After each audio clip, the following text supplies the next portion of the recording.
puts up a tough shot. Bounces around, goes in at the buzzer. Working it down to 2 on a deep three. Oh! It's population. That's how you win a game. It's population. We hustle every day to find picks. You can tell us if you want to get rich. It's population. We robbing Underdog and PrizePicks. We the best in this biz. You ain't telling us shit. It's population. We love making money quick, fast. Cooking up a team card. The whole crew about to smash. It's population.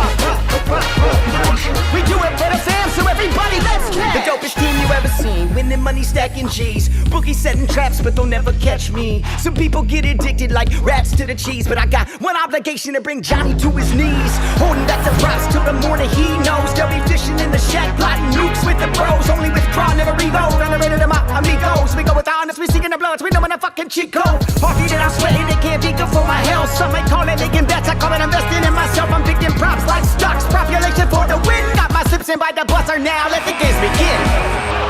Unbelievable. Just happened. He did it. It's population. It's population. It's population. We do it for the fam, so everybody let's cash.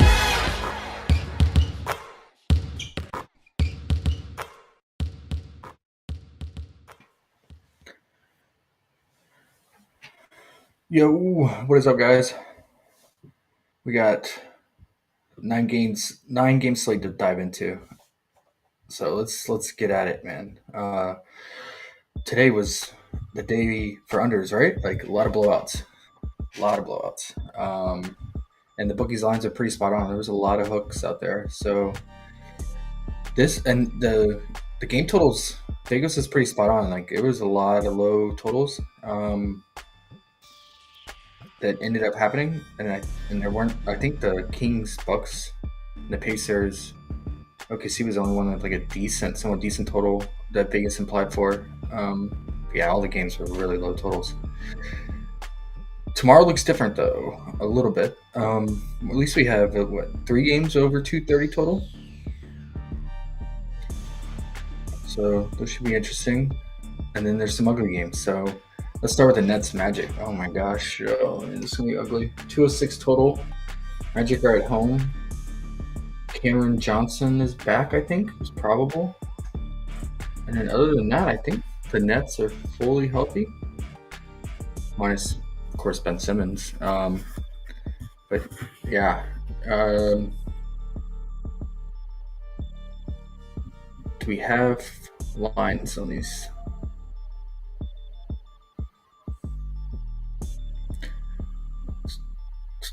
So there are only 3 Nets on the board. I'm pretty sure I saw that Cam Johnson was probable, right? Underrated? Do you have that up? So I don't know why they're holding back on that. Yeah, he's probable. Yep. Maybe they just don't know how to set the lines with him back, and they just they're hesitant because they want to probably have a better idea on the starting lineup now with them at full strength.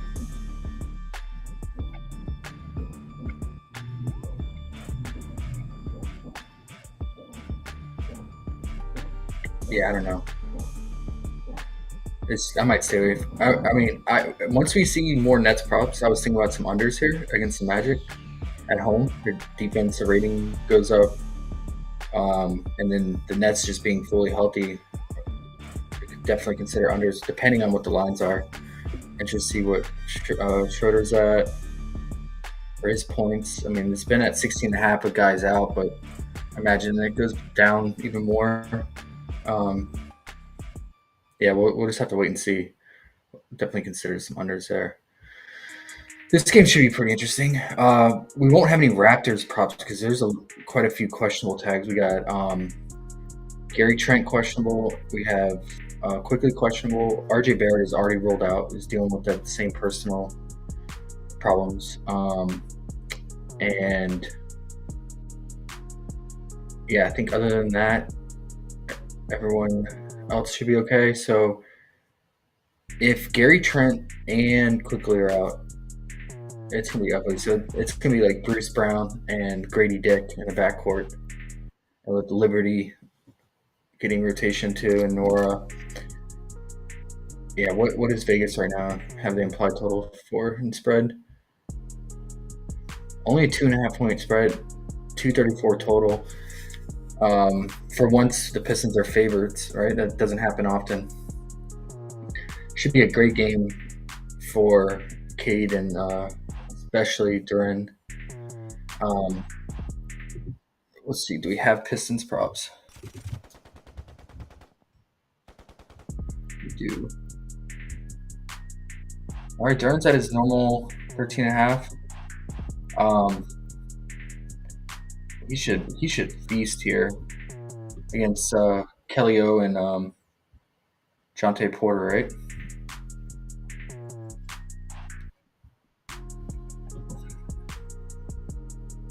What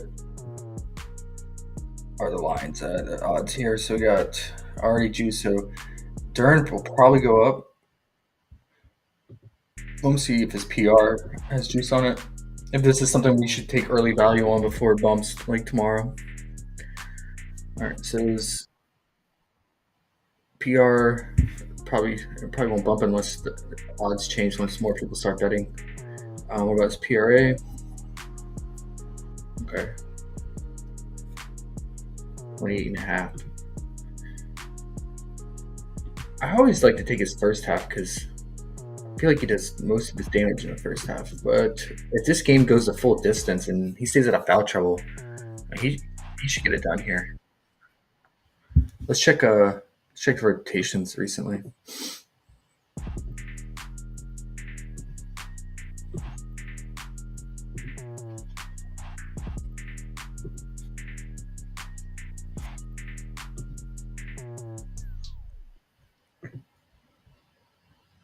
Okay, so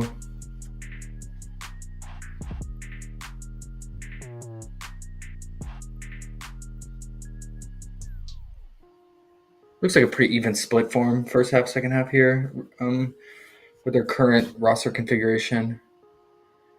And then, Simone, with him starting now, he played big minutes. He played the most minutes on the team. Interesting.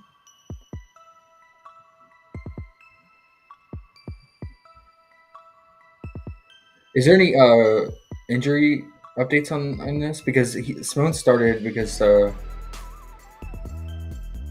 Azra is out, right? So Azra is questionable. So if Azra is back, I wonder if they put Simone back to the bench. But he played well starting his first spot start. He had 17 points. Says he's questionable. Illness. Yeah, he was sick. That kept him out last game.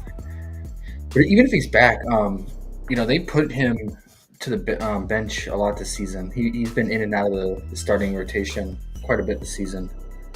If Simone keeps playing, I mean, if he did well and they seem to lean on him, if he played the most minutes, I wonder if they'll keep Azra coming off the bench. Might have to consider his unders. I always consider his unders just because he's also really prone to get in foul trouble and he's a rookie. So. Maybe even if he starts, I wonder if he loses out on maybe Simone plays even more minutes off the bench in his place. So that'll be interesting to look out for. Cade continues to crush it, right? But they just keep juicing more and more to I think because his PRA used to be always like 33.5, 34.5, and I think now it's up to 35.5. I mean, he's barely got over that last game, and sometimes he sits like right around there depending on the matchup. But this is a great matchup for him. Really good matchup. Yeah, he's been killing. Yeah, so I mean, I would definitely consider him in a slip and Duran in a slip here. I mean, Duran has massive upside here. I mean, he has so much size on Kelly O, and then Porter. I mean, he's not Porter like. He is not. Obviously, he's not. I mean, he's not a great defender, but he's also not a good rebounder. I think last game, off the bench, he played 25 minutes and he had 2 rebounds. Let's take a look at take a look at their rotation too.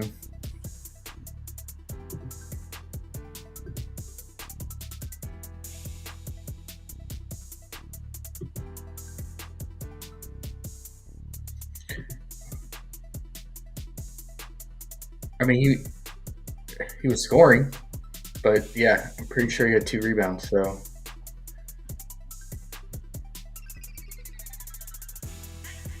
yeah, Duran should feast on the offensive glass too here. Big Sean got a message for you. Moneybags here. Hey, what's up, Sean? Hey, nice hit today, man. Sean hit a 6 pick today. College basketball. Coach killed college basketball today. Did really well. We're excited for tournament. Women's college too. Don't forget the women's college. Both, all college.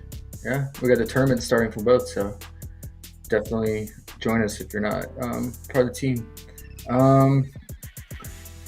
Who was soaking up the rebounds? It looks like it was a backcourt. It was Bruce Brown and Nora. Yeah, look at Porter. He's a center and he had 2 rebounds, bro. It's crazy. Even Kelly only had 6. I mean, that's about normal for me. Ranges between 6 to 8 rebounds here. Jokic had 17. Look how many offensive rebounds he had. 6. That's quite a bit for Jokic. I mean, he mainly gets a lot of his rebounds are defensive rebounds. So, and Duran is a really good. He's a really good offensive rebounder. Yeah, let's start a list. I'm gonna put. I think I'll put his man. A lot of times he doesn't have stock upside, and the stock upside here in this matchup is not the best. So I would say his fantasy is gonna be juice. I'm probably not gonna stick with his fantasy. I would probably just say his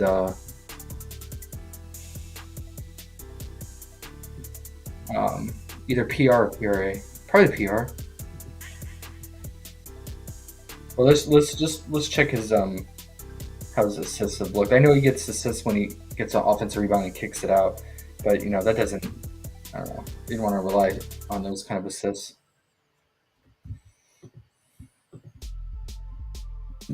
Let me open up StatMuse here.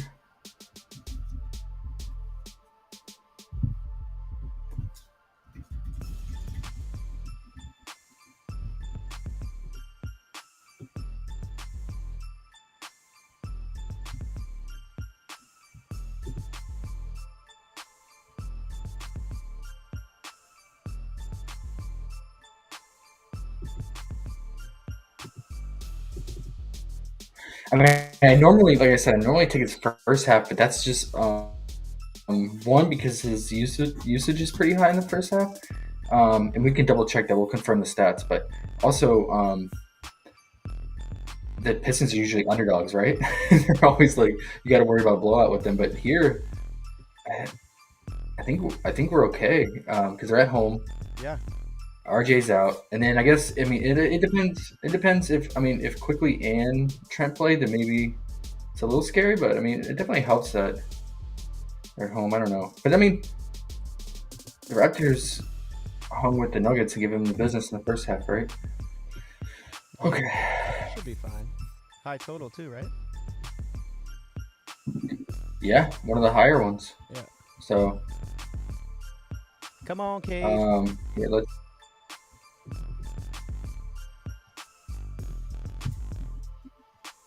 Yeah, let's try to find the best Cade prop. Okay. All right, I'm gonna put. Man, if we get Duran's dunks, I doubt we get it. But I'm gonna put that as the primary. And an alternate, I'm gonna put. Okay, how about this? If Azra is out, then I'm gonna say his rebound. But if Azra is in and starting, then probably say his Duran's points. Just because Azra will soak up boards, and you don't want to have. You're gonna have 3 bigs there or 3 potential rebounders there with Stewart, who's he's not a good rebounder, but he's just another somewhat big body down there, and then Azra and Duran. So I would probably say, depending on that news, But the problem is that Durant's points looks like it has potential of bumping. But let's just take a look at something real quick. Let's take a look at his first half usage and see if this is true.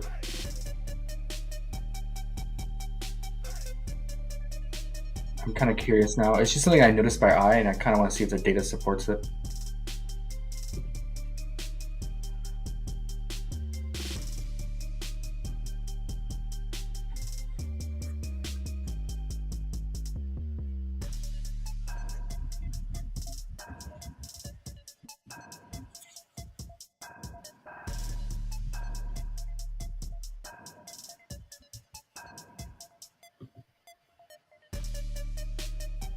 G-Man got a question too. What up, G-Man?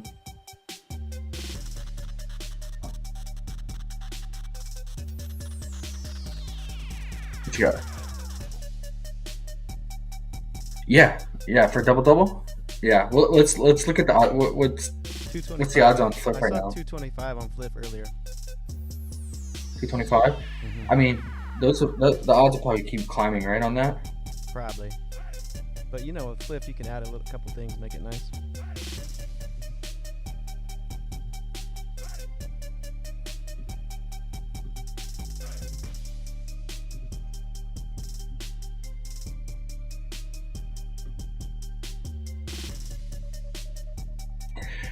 So this is like I recommend if you don't use it, but you're into like tracking data and stuff like that, and you can't catch the games. Like NBA.com has some really good stuff. So like if you're into like first quarter props and you're into first half, like you can really get into the nitty-gritty details, and like you can look at the players, like their scoring in each quarter and their usage, because actually each quarter really is different in the landscape of a basketball game because of rotations and how a coach staggers players, right? So their usage definitely changes if you look through the data quarter to quarter.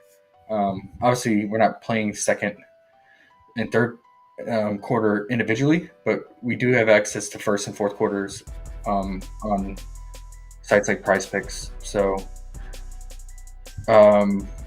yeah, it's good. It's good backup information to have if you're live betting or you're pre-game betting on first quarter.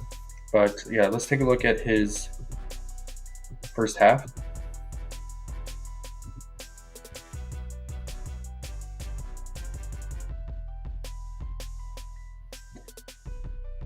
And this is goes game by game, so it'll show you like his usage percentage each game in the first half, and it looks like he has about on average around a 20 to 25% usage rate in the first half, and it can go all the way up to about 31%. Looks like against Orlando he had a 31% usage. His rebound percentage ranges from about 35 to 40. So then let's compare that to just his full game, or let's compare it to his second half. Okay, see, it's really different, right? So look at the second half. It drops off significantly. Wow. That's crazy different. I'm glad we looked at this.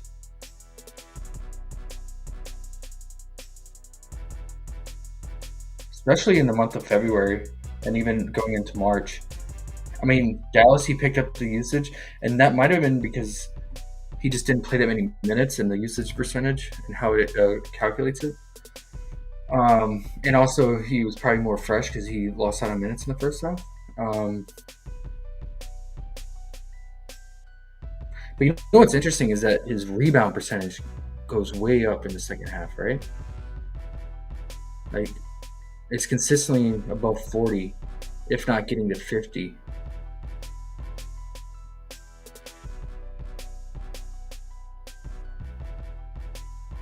Huh. You know,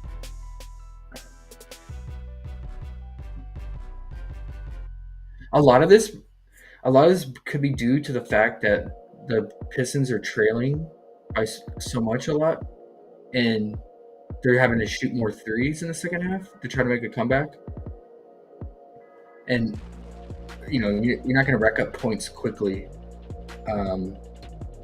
feeding a traditional post center down low.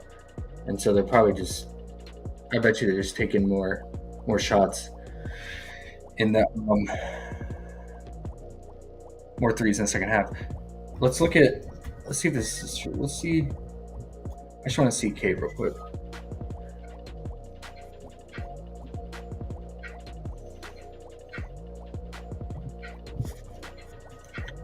Oh, come on. All right. Oh, it's interesting, right? Underrated. Like, it's a clear difference. It's like almost double, bro. Like of his usage rate, like first half versus second half.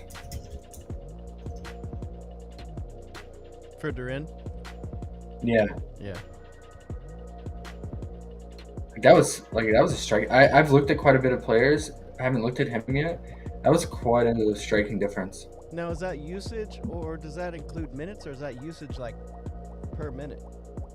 It's usage. That's like it's calculated. The minutes are incorporated, but the usage percent is like how much they touch the ball and are involved in a play.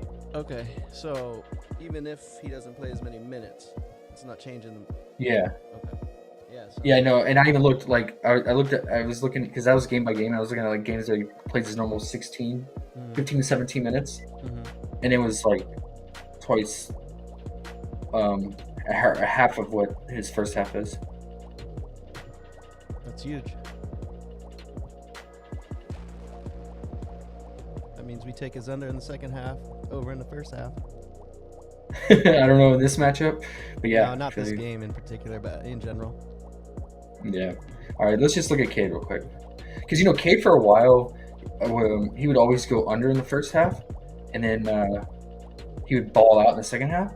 But he's kind of been doing it all game long. So I just wanted to see if that's true. He's been on a mission. So let's look at his first half.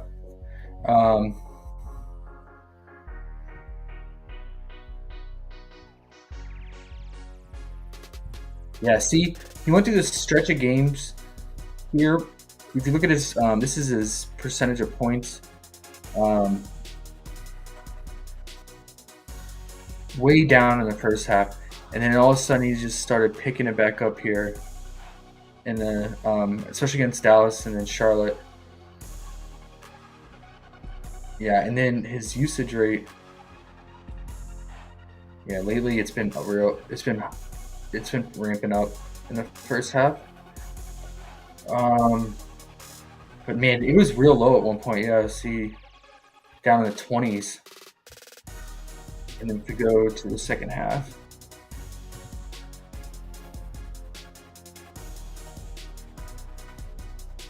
He's consistently like over 30% usage except in this Dallas game. Okay. Well, and then look at his percentage of points. Way up too. So makes sense, right?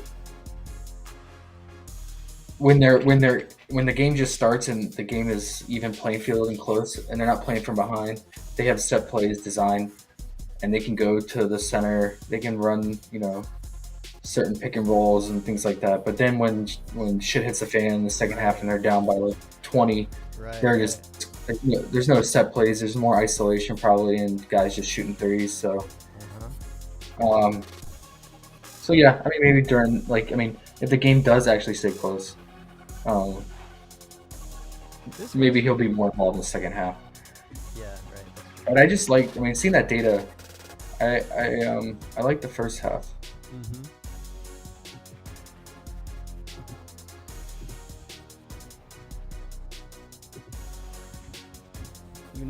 That always bumps too. Oh, it already bumped? Oh, okay. Well, there you go. There you go. And they took his points down? Wow. Well, I hope when we start that conversation, someone jumped on it maybe. Damn. That was fast, right? Like he was when we just opened the stream, he was 13.5. I'm pretty sure his points were there before I checked before we got on the stream. Somebody blasted And it. it's gone. It gone. Yep. Full game it is for now, guys. Oh, I wanted to look at his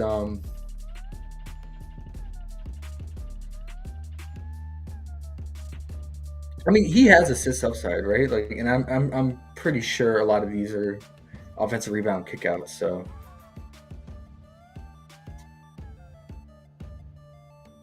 is it worth the tax? Let's see. Yeah, that's what I was gonna say. What are they? 2. It's not Yeah, I think it is. Mm-hmm. I think it is. Mm-hmm.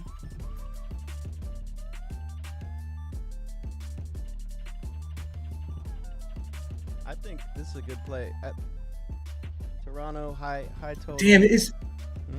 Yo, yeah, for sure. I mean, look, they took his points down too. Full game, bro. We were just looking at that 13 and a half.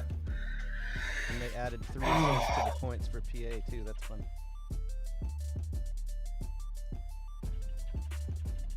See what Fliff got. Okay. Oh, and then Cade, do we want? See if we find anything for him. If you don't want to play Darn. Play them both on separate cards. Yeah. Let's just check the potentials real quick. Because I feel like he's been, maybe, it's going to change game to game, but I feel like he's been shooting a lot more, not passing, right? But let's see if that's the case. Cade, he's been diamond too. But not like he was. Like, for that stretch of period, he was getting like 10 I swear assists. He almost had a triple-double, like game before last, maybe?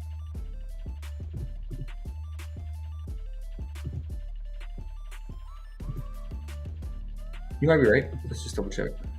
Let's just look at last game, at least.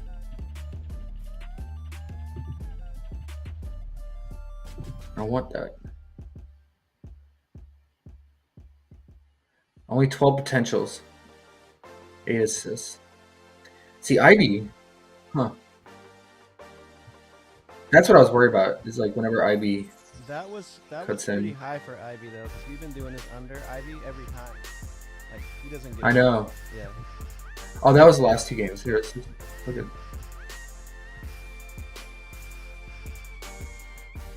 Or was that last game? Did it work? Okay. Hold on. I was just trying to look at.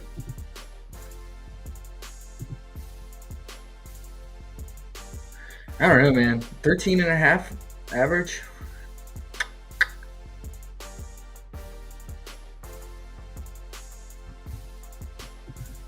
Yeah. But this game and this total and this probably gonna go the full game in comparison to their normal games. Yeah. But I don't think you can lose either way. You play anything. 22 and a half points. It's not bad.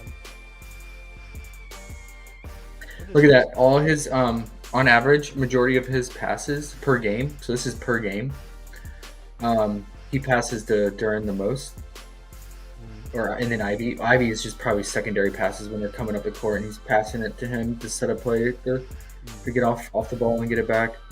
But then Duran's the primary looks like target for Cade, and then Duran accounts for the most assists for him, 1.5 assists per game. That would have been a cool little pair there, but we don't even have Cade's assists, so I don't know. I mean, maybe his assists are 7.5 on Fliff, but his PRA seems pretty. It seems like a pretty good number for this matchup. It's not too juiced at all, right? It's been around. Yeah, but I would say the PA because his rebounding is not something to rely on, especially if Azure is playing. Like his rebounding can be all over the place. A lot of times he'll finish with just 2 or 3. Right. We did take his PA the other day. He's at 30 and a half. Yeah, see, like, some of these games will just have 3 or 4. A lot of times it's just 3 or 4. I mean, if you're going PA, you need 8. You need 9 to get value. You might as well go with the points almost. Unless you think he's getting That's what I'm 9. thinking, dude. Yeah. Yeah, that's what I'm thinking. Yeah. I'm thinking doing like, depending on if Azra plays or not.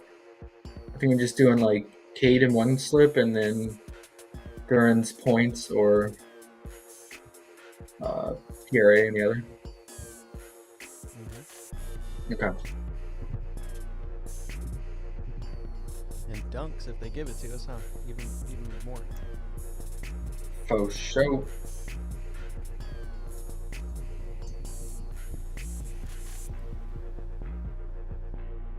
I like how you got that Neesmith still on the bottom. Yeah. All right. Okay.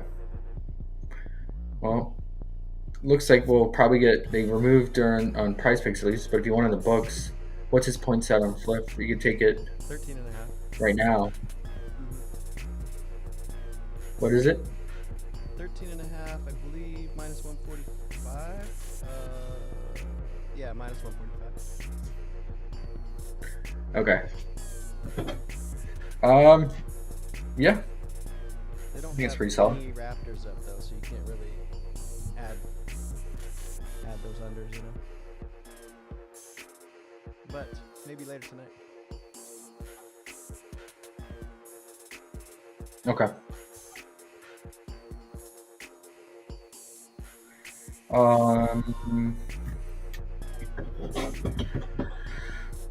Anything else from that game, guys? Ivy, I don't know. He pops off here and there, right? Like he popped off against Dallas, but the way Cade's been playing, I'd probably just stay away. He's been so streaky too. You know what? All I see is your hat though. I'm surprised. My camera keeps moving up. I'm surprised that with Simone starting and playing 37 minutes, I'm surprised, and he had 17 points. I'm surprised Cade didn't have more assists. But maybe that's why Ivy had more potentials because he was passing it off to Simone a lot.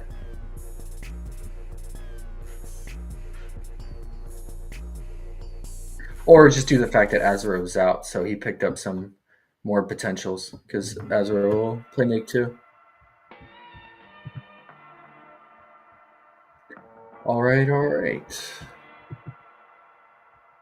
And what's the rebounds at?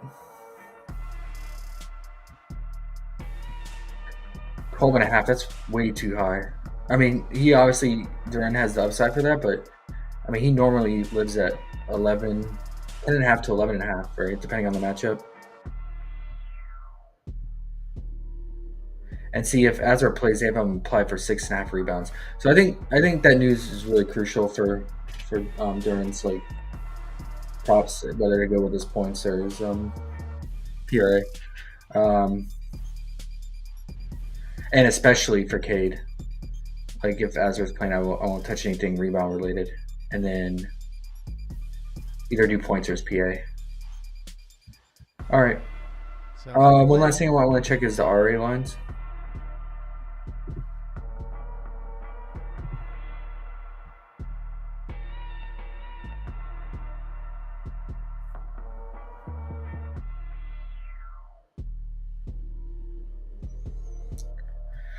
Okay, yeah, see, there's slight juice on the under for Cade's RA, but there's juice on the over for his assists, so they're really thinking he's not going to get those rebounds. So I don't think the PRA is worth it.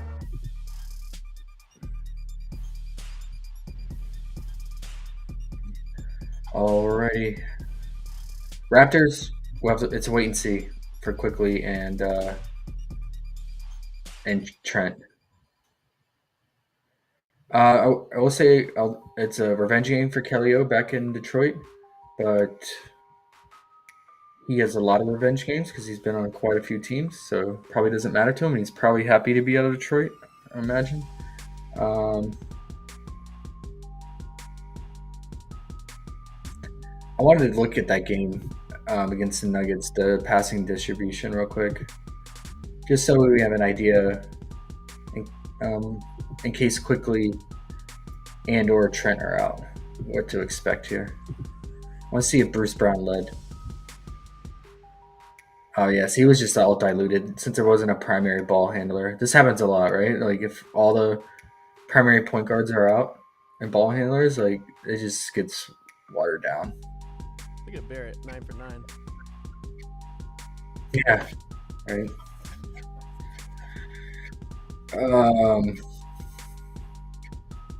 So with that said, if Quickly and Trent are out, I'm not touching anything assist-wise.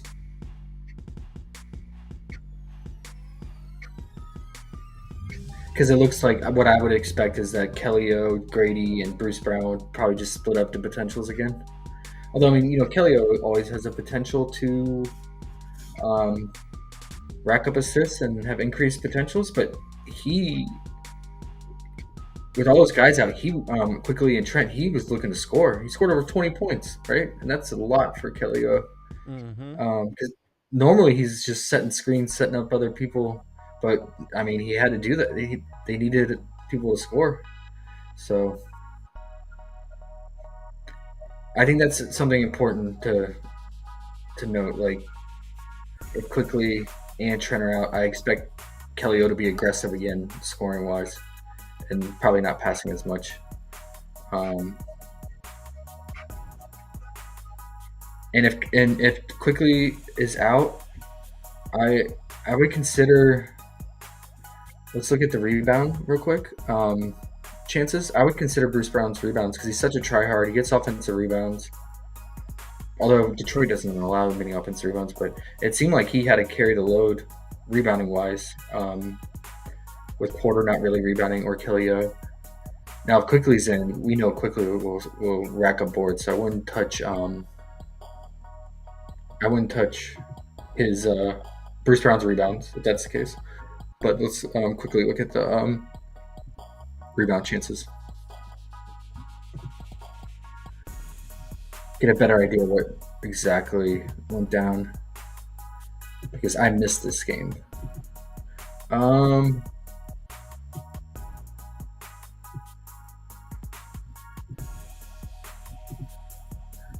This method kind of paints a picture for us of what happened if you missed the game.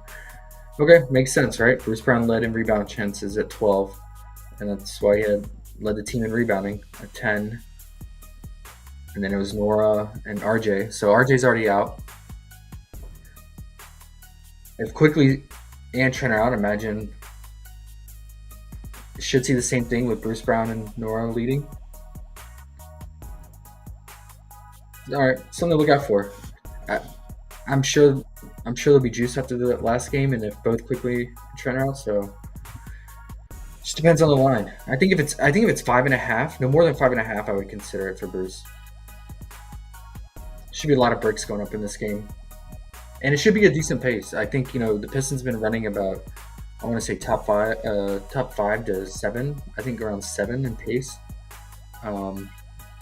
So let's just confirm that and see with the updated stats.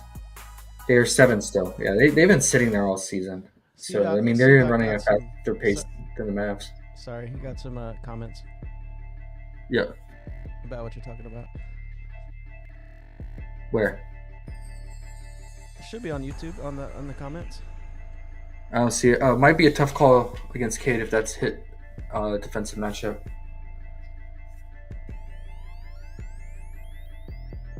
If that, which defensive matchup? Oh, Bruce Brown. That's a good point. Bruce, he's scrappy on defense, right? I mean, he's pretty. He's a much better defender than Quickly. It's a good point. Good point. Yeah, it didn't show up on the stream. That's weird. All right. It didn't? No, I didn't see it in the comment section. Okay. Yeah, I mean, especially if Quickly plays. I mean, I think the pace will be really solid here, so there should be a lot of shots going up. A lot of rebound potentials. Yeah, because in Toronto on the season's about middle, ranked 13th in pace, and Pistons been sitting at top 10. Okay.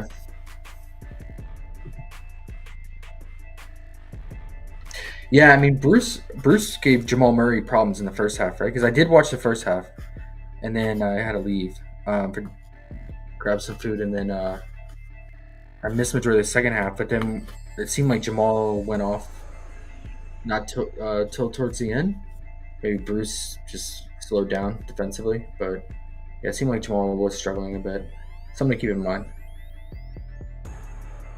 So yeah, I mean, but Duran's definitely a primary target for me, and I think he should be okay for fouls here, because none of these guys are super active in the low post and draw fouls. It's just, yeah, I'm not worried about anyone driving drawing fouls on him. It's just he can't do any dumb fouls, like a bunch of offensive fouls like he gets sometimes.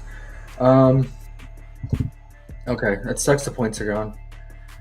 All right, moving on. Let's see. That I like that game though, but it also really depends on who's in and out for the Raptors. And I can't believe I'm saying I like that game, and it's the current state of the Raptors and then it's good though. Pistons, but got some players. Yeah, I mean, with the Pistons, they've been pretty good to us all season. I feel like we have them pretty nailed down. Nuggets, Heat. What do we have here? Their last most recent meeting was weird, right? It was let's take a look. Like Bam somehow went absolutely nuclear. I mean, I get it. Like Jokic is not a good defender, but even Bam in prime spots has been struggling. But he took it to Jokic in this game, and Aaron Gordon. Aaron Gordon was on him a lot too, and Aaron Gordon couldn't even stop him. And Aaron Gordon's probably the Nuggets' best on-ball defender besides KCP.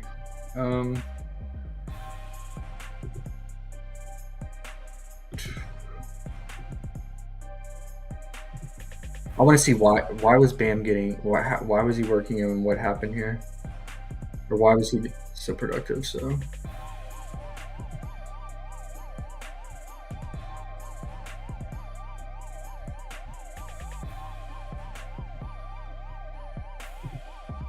Yeah, this is what, 2 weeks ago.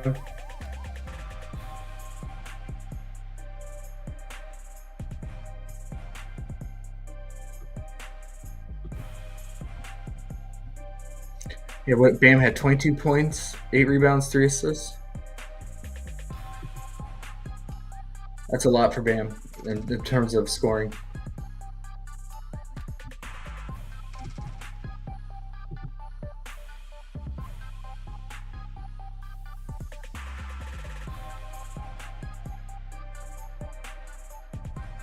Yeah, Jokic, you can definitely attack Jokic for his defense. Oh, I just realized why his comment wasn't on YouTube, because he's on Twitter. That's why. Okay.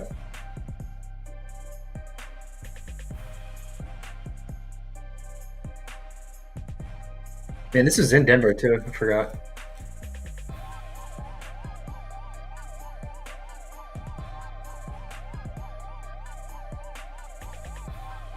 I think Jokic is just too slow for him too, right? Like Bam's just an athletic big. He's pretty fast, so it makes sense. I don't know. I know you brought up Bam's under, but man, just looking at this and thinking about more of the Jokic, I mean, PRA maybe because it's a tough rebounding spot versus the Nuggets, who are a pretty stout rebounding team. Mm-hmm. Don't give up a lot of offensive rebound.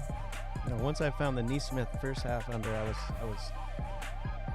Yeah, we'll definitely get that. But we got to make sure that none of the Pacers' main guys are out on a back-to-back. Yeah, man. I don't know. He worked them. I know you hate your camera, but man, we can only see the top of your hat now. It's moving. It's constantly moving. I got to get my camera thing back, stand. All right. You know what else is really weird about this game is like the Nuggets have like a really especially at home, have like a really good team assist, like overall team assist. Like they rack up assists, one on top in the league, and they didn't have any assists really in this game. I think Jokic was the highest at 7. Let's take a look.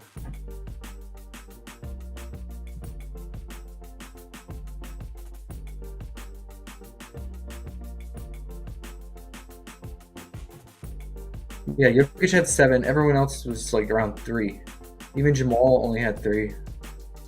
Really weird game. See, what I think is that with Miami being a funnel defense and they've given up so many threes, and Jokic not want to bang around with Bam down low, because Bam is a great defender, one of the best defensive ratings of all starting centers. Like, I would figure that he would rack up the assists here, but he only has 7. Maybe they're just missing the shots from him. But I mean, MPJ still hit 4 threes, and even KCP hit 4 threes. Yeah, it's kind of weird. You know, I was considering his assists in this matchup for that reason, but I think it's like plus money right now for the over. It's kind of interesting for Jokic. Yeah, it's minus 130 for the under. It's interesting. Like, 9. We need 9 though. I mean, that's always his line though, 8.5. I want 7.5. Dang it. There's no way for Jokic. No way, bro. No way.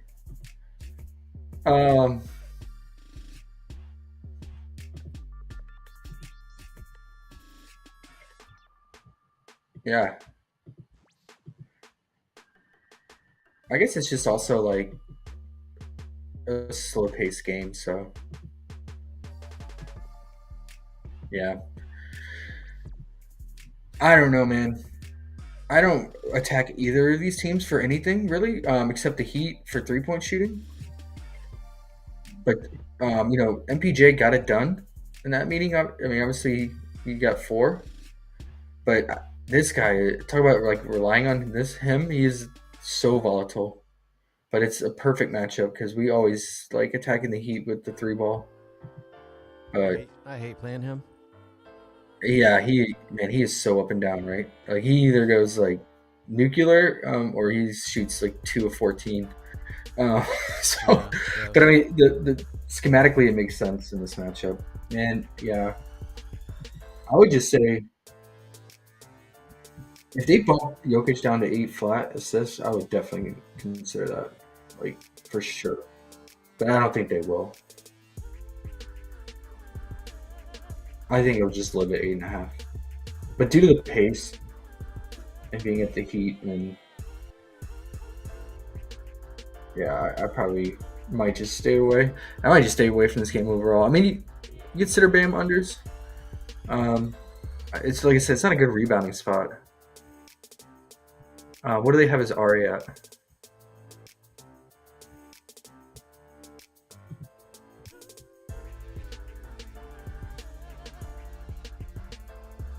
$13.5. They might bump it. Opened up with slight juice on the over.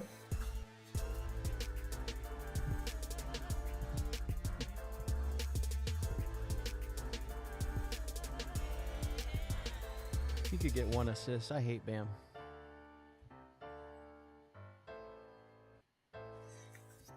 Don't you? Most people do.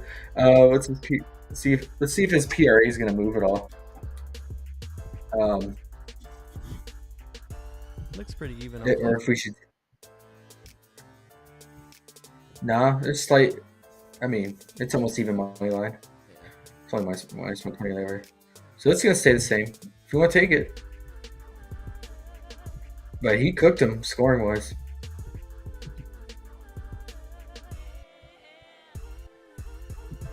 But I mean, with whenever Jimmy's playing, Bam's unders are always live, just due to how much Jimmy racks up RA and usage. So I cannot fix my camera, bro. You just have to see the top of my hat. Yeah, we just barely see the SF now. No, that's good though. Okay. If it could stay, we'd be in business. But All right. There we go.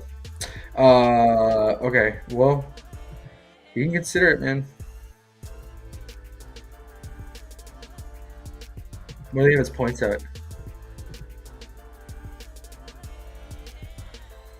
Only 19.5? Woo.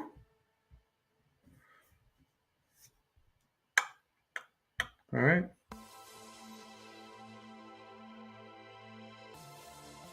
I don't think there's any need when we got Neesmith to look forward to. We'll stick with your original gut call. We'll ride the Bam unders here. I mean, it's a low total, right? It should be pretty slow pace. Yeah, I don't want anything else in that game whatsoever.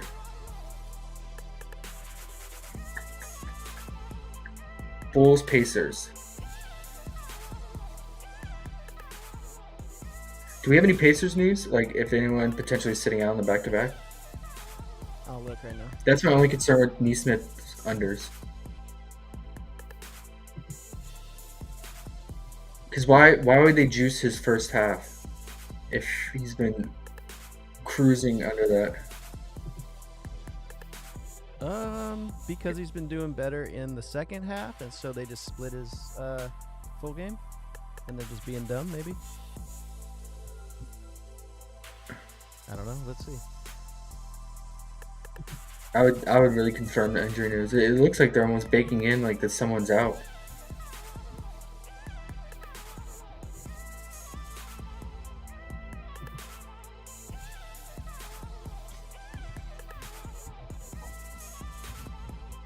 Right?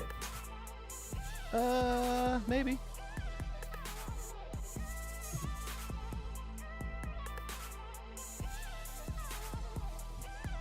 What did he end up finishing with point-wise today? I left. 1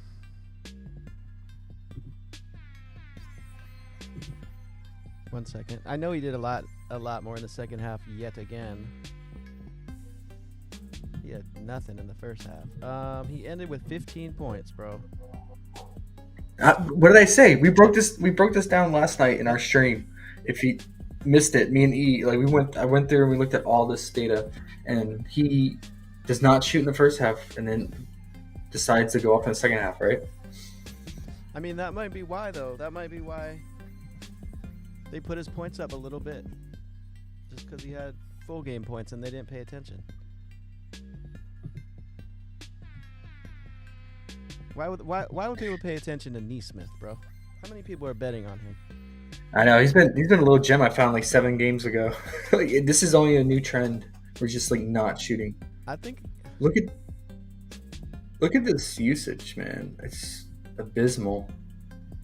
0 usage. He did not touch the ball in 7 minutes in the first quarter against the Magic. He didn't even touch the ball. That's crazy.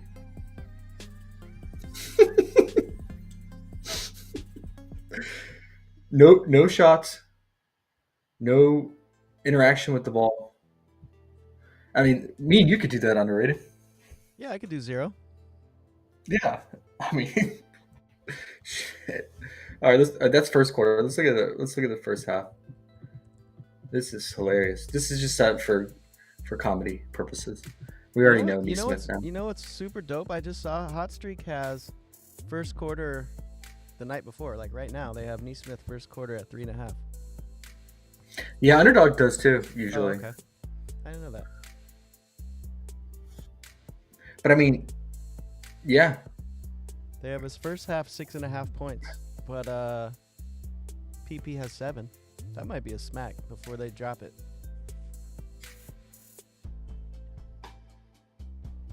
Chicago too?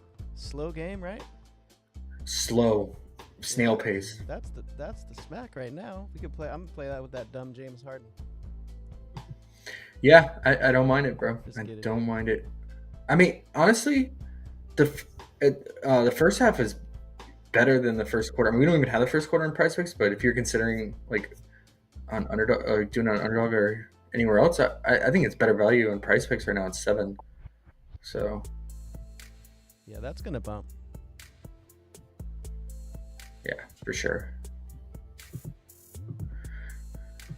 Making me want to put it in top plays right now. Yeah. Say no Go for more. It will be there. We just better not like get some crazy late scratch on any of the main Yeah. Pacers, It happens. If it does. especially Miles Turner. Like, so Miles is just absolutely dominating, bro. Like the usage in especially the first half. So um, we want to make sure that he is in full I go. still think it's good. It's good to get the value in a little bit now and then. Yeah. Because if it bumps, gonna miss out. But I mean, that's the risk you take. I'll say the value the night before is awesome, right? Like you can find great value and you can get things on essentially a discount, but you're running the risk. You just got to live with it too. But you're running the risk of someone getting popped up on the injury report because that happens a lot, right? Like a guy would just pop up midday downgrade, questionable, and then roll out, and then just totally changes the team format and everything, and usages and roles and things like that. So you just gotta high risk, high reward with the early value. But yeah, there's risk here because they are in a back to back. So just keep that in mind. I don't want people get mad like, oh man, Neesmith popped off because Miles Turner was out or something. You just gotta understand the risks.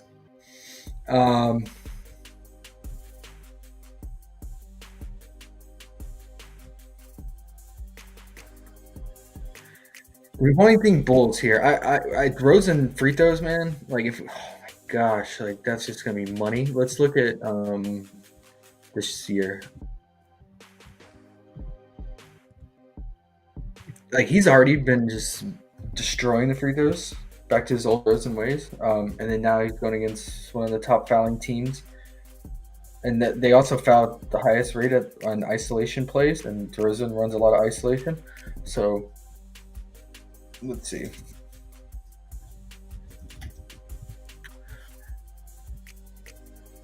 I'm sure it's going to be bumped because of the matchup and how much he's been getting to the free throw line consistently. So, okay, so he hasn't played them since beginning of the year. Okay, since October and December, consistently got their 8 free throw attempts, 4 trips there. So, I think he's been sitting around 7 free throws made, 7.5. So, man, I hope they don't bump it to 8. We wanted a 7.5 max. But he's even been clearing the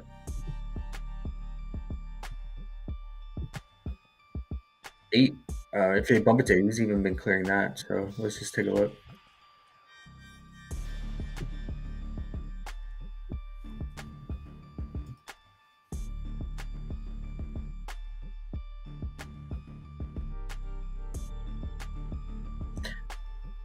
Except against Dallas recently, but he only played 22 minutes in that game. And he still had 6 free throw attempts, 22 minutes. Yeah, when he plays his normal 38 minutes, he's getting there, man. 12, 7 attempts, 11 attempts, 9 attempts, 19 against Cleveland. That was the double overtime though. And then 12. Weird only had 7 against Detroit. He was like number 1, I think, or number 2 right there with the Pacers. Yeah. Okay. So we'll put it down at 7 on the list to look out for.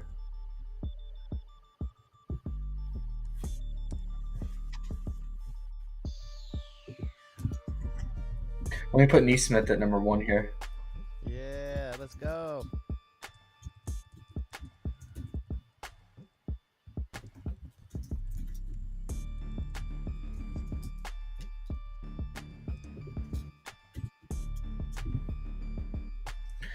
All right.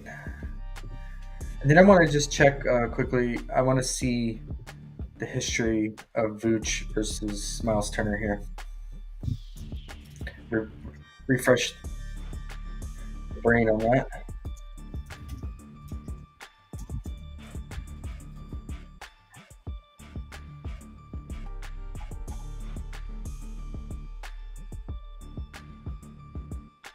Miles cooked him in the October matchup. Looks like Miles was out in the December game.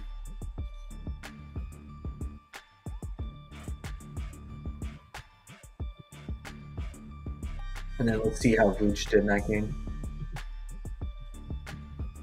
But Vooch's role has changed so much since then. He way more involved. Although he finally came back down to Vooch. You got a couple reality, questions right? too when you got a minute. Scoot assist, Bam assist, Gafford points. All right. Bam assist. We already went through that game. We can check his potentials real quick. They're not very good. I think he had 5. Yeah, Jimmy and Rozier, and even Duncan will play make a lot. So they've been Duncan hasn't been doing anything, but ever since Rozier's back, Bam has assist been tough. No, but Duncan went through that period. I guess it was when Rozier was out, but yeah. Yeah. Honestly, like, Vooch's assist is tempting because the Pacers give up. We took Chet's assists, but it was not only because of the Pacers giving up the most assists to centers, but also because Jalen Williams is out. But yeah, I mean, over the last 30 games and I think 20 and even like 15, they've been up there in terms of giving up the most assists to centers here. So I think a 2.5 is tempting, but I have not looked at his potentials at all. And because I know Kobe and Io and DeRozan kind of spread out their playmaking distribution, but he gets so many passes to him that like he's naturally gonna have a high usage and have the ball. But yeah, Pacers most assistant centers over the last 30 games. Let's just quickly check his assists because I know his 2.5 assists are on the board.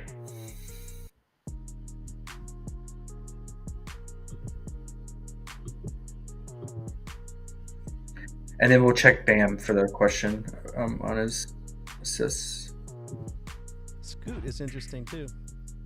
Whenever you get to that game. Yeah, there's no like injury tags as of right now for the Blazers, right? I'll look right now. I don't think so though.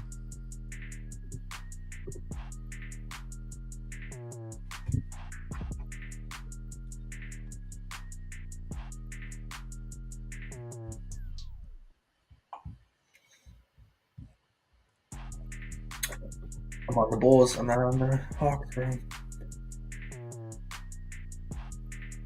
Okay, 2-to-1 ratio there. I mean, yeah, it just seems like they all spread out with the potentials. At least there's not one dominant guy. So if he just stays around 5, if he can get at least around 5 potentials, okay, yeah. So he's over his last 3 at least. He's averaging 5 potentials and 3.5 assists. Let's extend it out even more. Let's go 5 games. I didn't realize Scoot started last game. 5.5 potentials. That's not bad. It's not bad. Yeah, he did. And he had 8 assists. Okay. Yeah, we need to look at the potentials on that. Okay, so it's almost even money line, so it's not gonna move. I don't know. It looks. I mean, look at this. They have all the assists except DeRozan. Juice on the under here.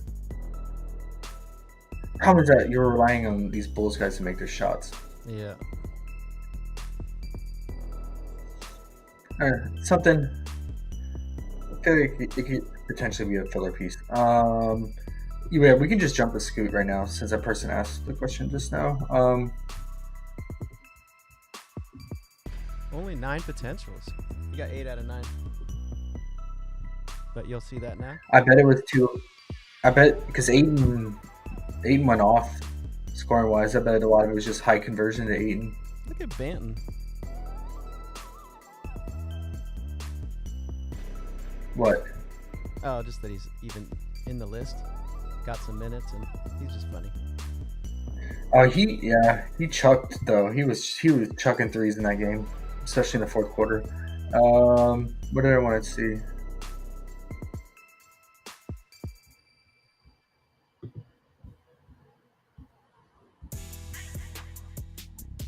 Oh, he said Gafford. Actually, Go ahead. what is Vooch's RA?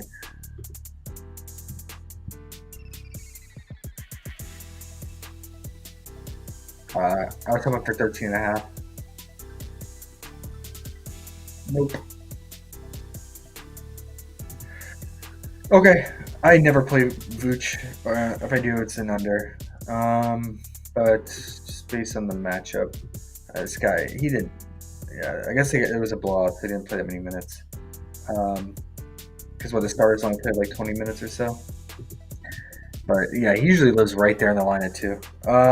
Okay. It's a good spot against Atlanta here. Sadiq Bey is done for the season, so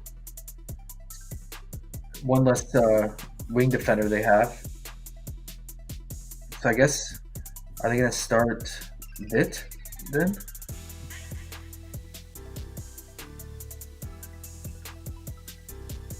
What's the total in this game?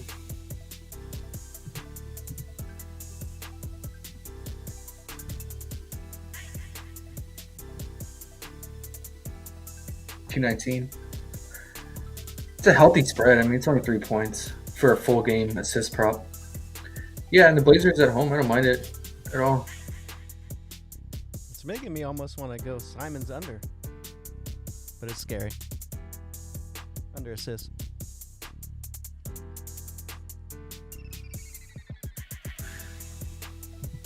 Probably a little too low, though.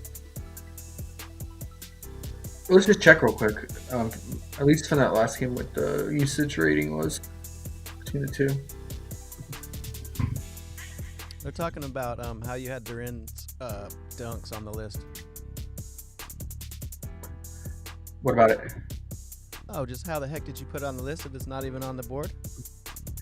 Oh, let me put up asterisks. Look out for. That's why we do a list, because some of the props aren't. A lot of these props aren't available, like fantasy. If we put fantasy in here, they're not available till tomorrow. They never post them until tomorrow. Good question, though.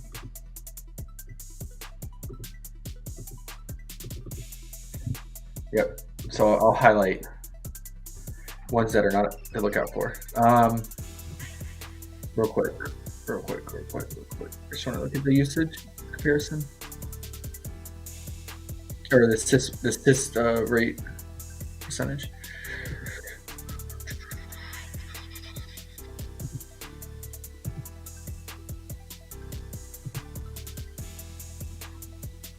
Against Boston, 23% usage, 50% assist rate.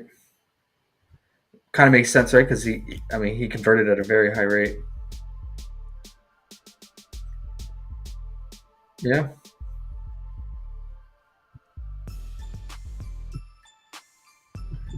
Didn't take that many shots either. So, all right.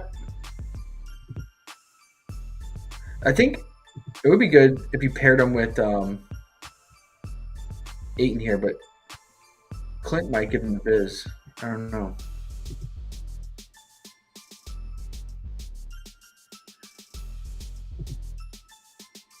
Have to just look at the history for that. Let's see how Simon's got those 8 assists real quick.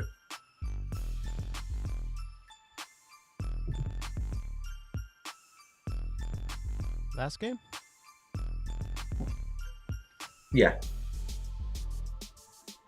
You mean Scoot? Yeah. Sorry, Scoot.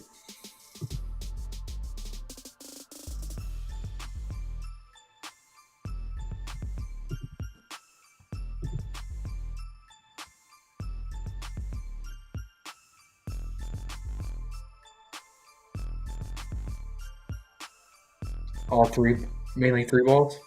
Yeah. Dupe hit a 3. Banton. Oh, is this when Banton hit his back-to-back 3s in the 4th? Yeah. Banton went crazy in the 4th, and he hit back-to-back 3s. Okay, I remember that. So, yeah. Is he gonna do that again? Hit back-to-back like that, and then No. looks like we have some design. It's scary. Looks like we have some design plays here. I was hoping to see more Aiton because that's it's a higher percentage chances of shots hitting. Let's just see. It looks like 4 of his assists all came in the fourth quarter. And that was when a lot of the Celtics guys were on the bench, the starters. I know Jaylen Brown was on the bench. I know Horford was on the bench at that time. Yeah, they were whooping him. That's kind of scary though. I want to see a distributed playmaking chart, right? Like across all the quarters.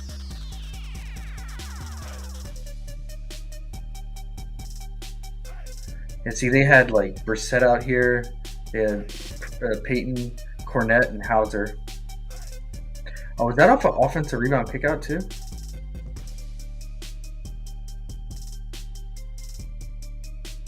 Oh, that was the inbound. So he got credited one for an inbound, and then one of them was an offensive rebound, kick out.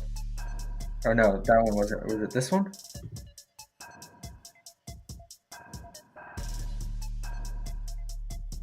Yep. Yeah. It got tipped to him, then he kicks it out to Banton. I don't know. I mean, it's just one game sample, so it can change, but that's kind of scary, guys. I'm not seeing these set plays. I'm not seeing him bring the ball up. Pass.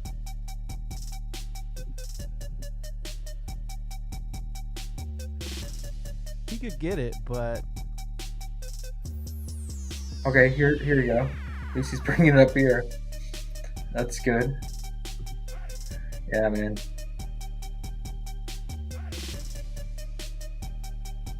Well, that was easy, right? Because he found Aiton, switched on to Derek White. Okay. Well, I hope that helps and answer the question. It looks a little scary. Yeah. he got Gafford's points up there too as his third question. Gafford, yeah. As long as Lively keeps. So Lively came back last game, but he did not go back to his starting role, right? Position. Came with the bench. So as long as Gafford's still starting, I don't mind it. He is racking up points quickly with because Luka is so good at drawing defenders and so much attention and Luka's really good at finding on alley-oops. But let's just I just want to double check the rotations.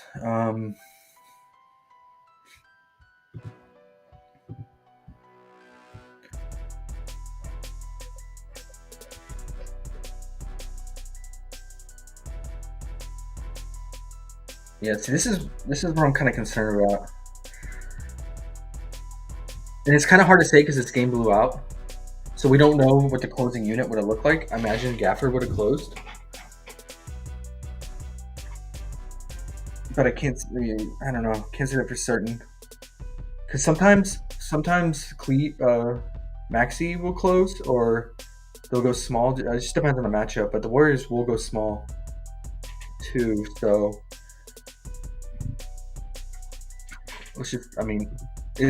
Just looking at this though, it looks like it's a true even split in minutes. But I mean, it's 9.5 points. He could still get it done in 24 minutes.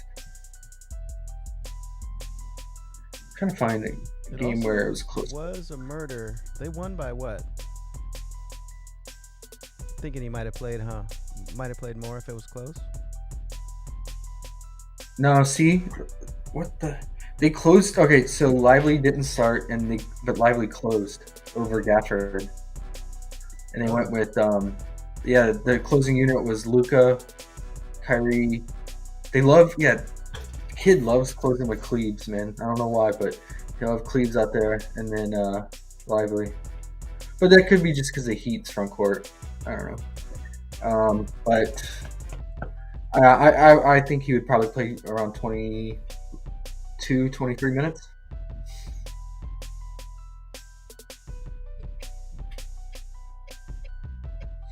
Yeah, especially since the Warriors will go small and they could run Cleaver more.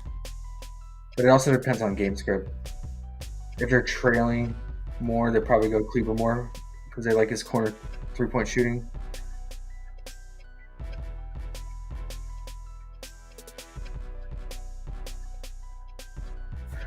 Nine and a half points, it's at, right?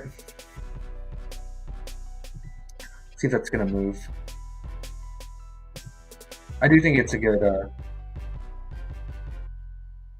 spot for him to score here.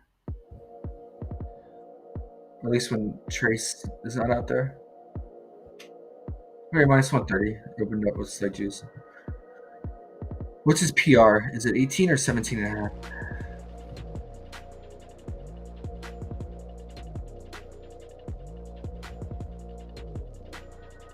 That's not bad.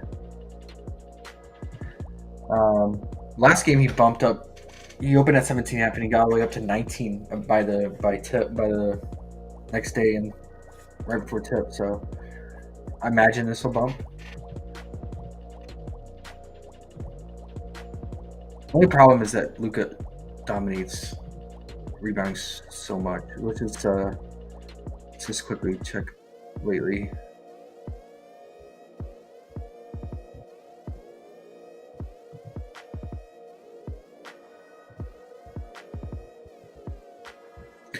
The Mavericks rebound chart.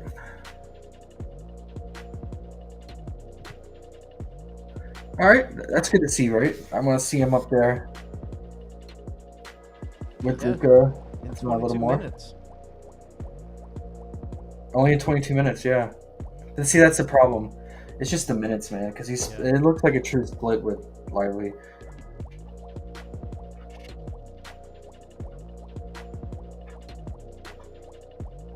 And who knows? They might start Lively.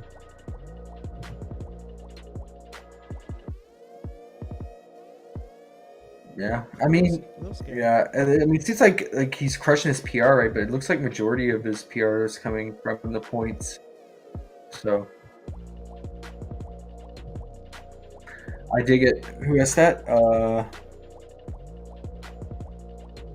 Yeah, Chris Singleton. Yeah, like same with the small one. You know, like that goes to Cleve and then. So maybe the first half too, man. Like the points. But Gafford will pick up early costs too, though. It's no problem. Oh, and it's taxed as well relative to his full game. 3 baskets potentially, in full game you need 5.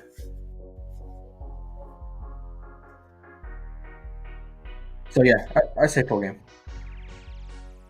I'm with it.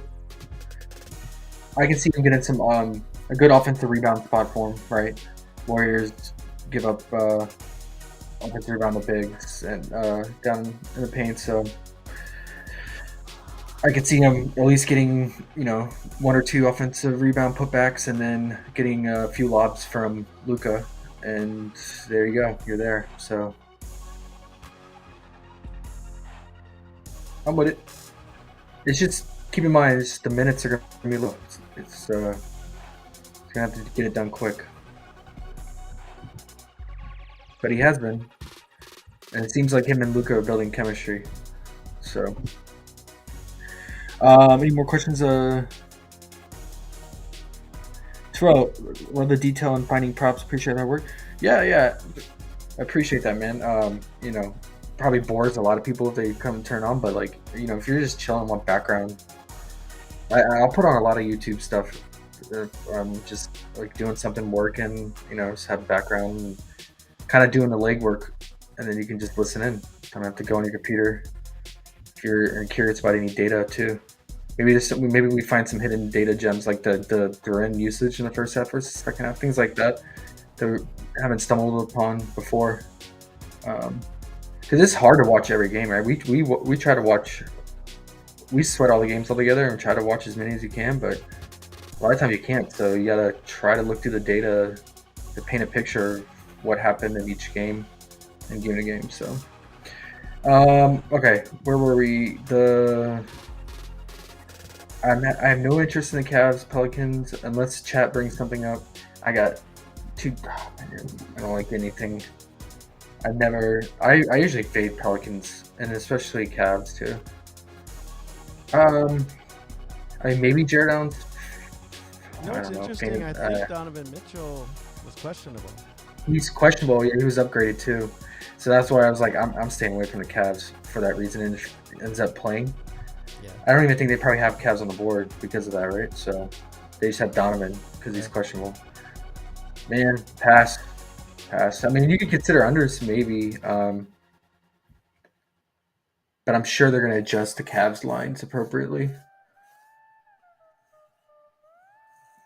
Oh, the one I'd be interested in, like, if for any reason if Donovan's on a minutes limit, the only thing I would consider is LeVert's assists. Man, that dude's been crushing it. Dude. He had like 5 or 6 assists in the first quarter, albeit that Garland made like 5 threes in the first quarter, and I'm pretty sure majority of them were from LeVert. But still, he's not looking to score that much, and his shooting efficiency is way down this year. He's shooting really bad, so he's just looking to set up others. But it's kind of a tough ask with Donovan back. But I mean, with Donovan back, he's going to be running the second unit primarily again. So it depends on what the line is. I'm sure they'll put it back down. What do you think? 4.5, 5.5? Donovan back 4.5. Yeah. Probably 4.5. Because it got all the way up to 6.5 with Donovan out because where he was been playmaking so much. I was gonna look into the data, but there's no point if Donovan's back because that data is gonna completely wash out and change, especially with him going back to the second unit. But yeah, he's been crushing it. And the Pelicans, they give up assists, right? We looked at that data before. They give it up to the backcourt because teams shoot so many threes versus them. It's still number one in 3-point attempts. So teams take the most threes versus them. Let's just make sure it hasn't changed.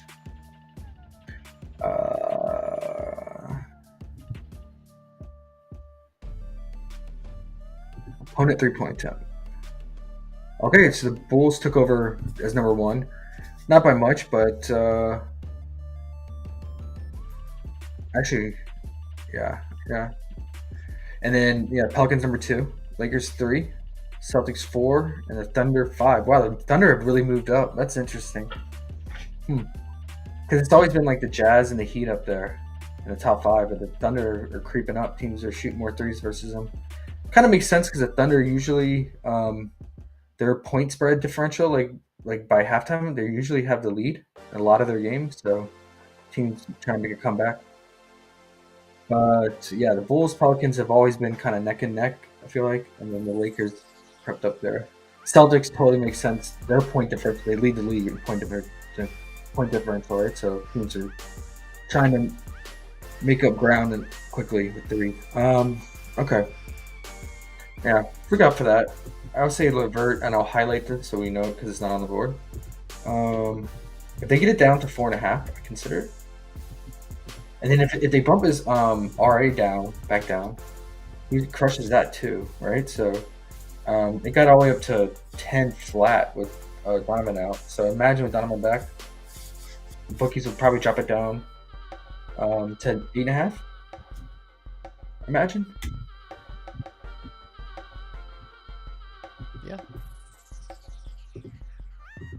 And like it's actually better with him in the second unit. He's not competing with usage with Donovan and Garland. So okay. But other than that, I do not like anything in that game. Hornets, Grizzlies. So this one's gonna be good. I mean, well, not in terms of basketball quality or scoring because it's a 205 total, but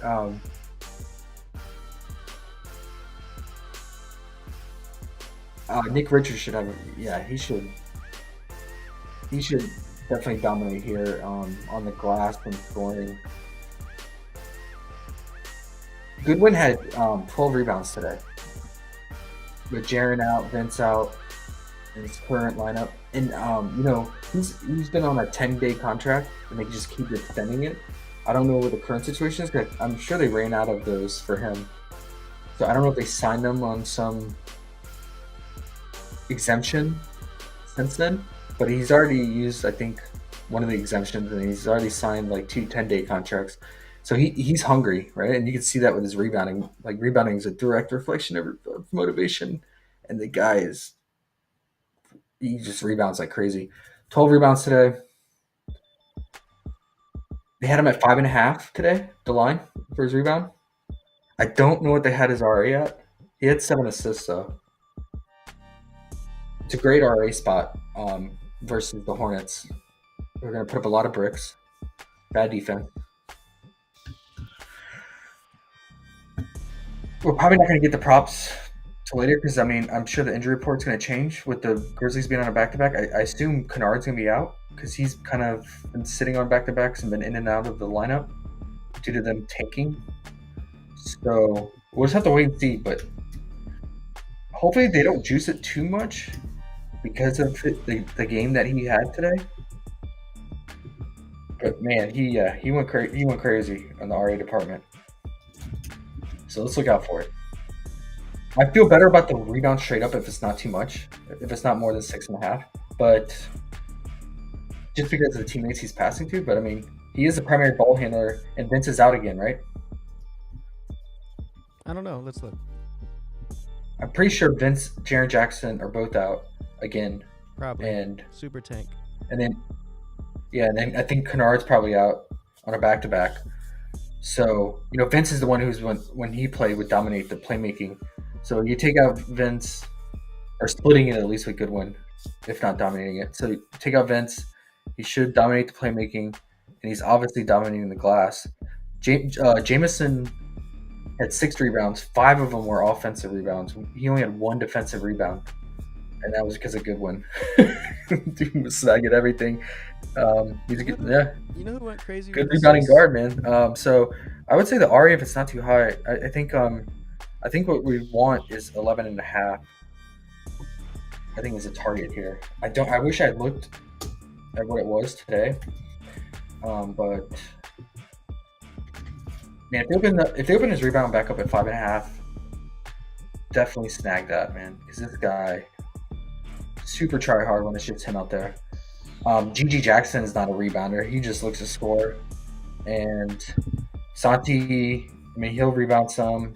Contra is not really a good rebounder, so it's only him, man. Did you see Kennard's assist today? No, what do you have? He had like 7 assists, I think.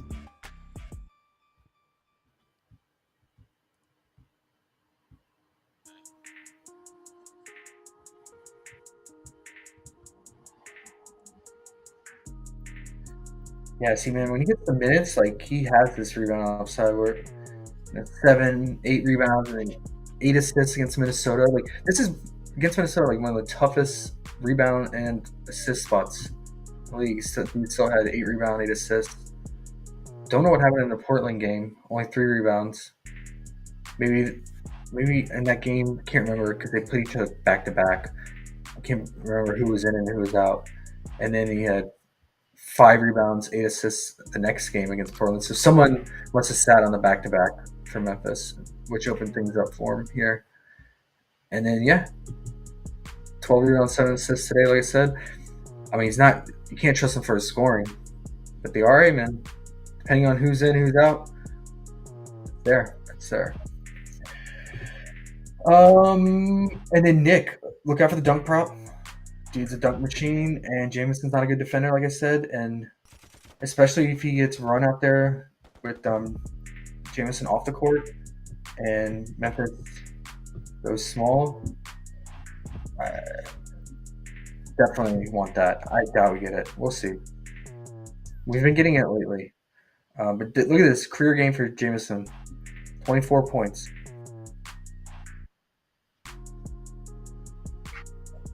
Yep.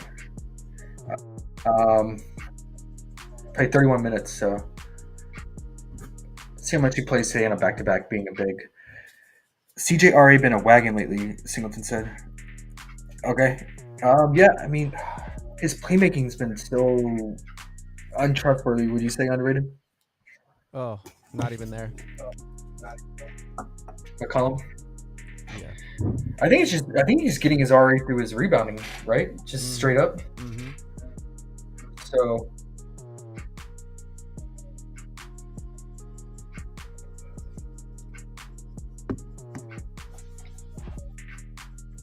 I don't know, man. I don't know. Like I said, I stay away from the Pelicans because like Brandon Ingram will have spike assist games, Zion will have spike assist games. Yeah. Last game, Zion 13, Ingram 11, CJ 5. Only 5 potentials. And that's been pretty consistent. 4 the game before. Yep.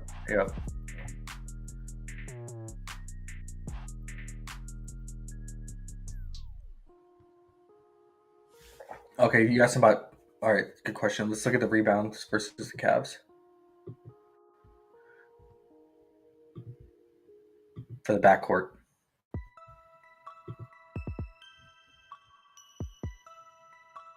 Yeah, you're spot on though. They do go small in the second half a lot, and just also depending on the matchup. But going against the Cavs and Jared Allen, they might have to leave J-Val out there more, right? I mean, they can't have Larry Nance out there, so against J-Val for a long period of time. I feel like.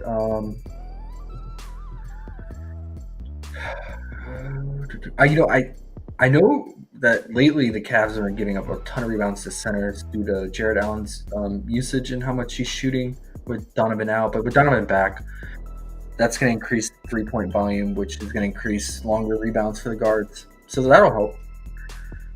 That'll cut down on Jared's usage. So it looks like at least over last 30 games, Cleveland and the Pelicans are giving up at least 3 rebounds to the backcourt or point guard. Let's see shooting guard because he's kind of he's a combo guard. So let's just look at overall backcourt. Yeah, Cleveland's still bottom 10 here. Pelicans also number 1. Okay.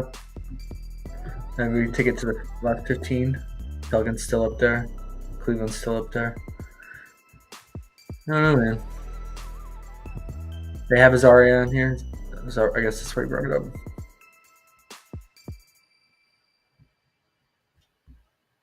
They don't, but I'm sure in the books it's 7.5, like it's usually at. Oh, we didn't talk about the Warriors side. I think you can consider Dre's fantasy gap here, and also what do they have Kuminga's points at? He should be able to score at ease against the Mavs here. Bad defense, fast pace. Steph was nearing a return, but he's not going to be back till this Saturday. So,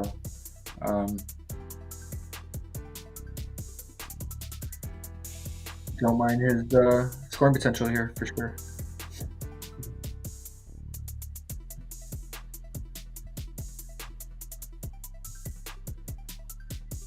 Oh, open with slight juice. If they bump it down to 20.5, I'll definitely consider it.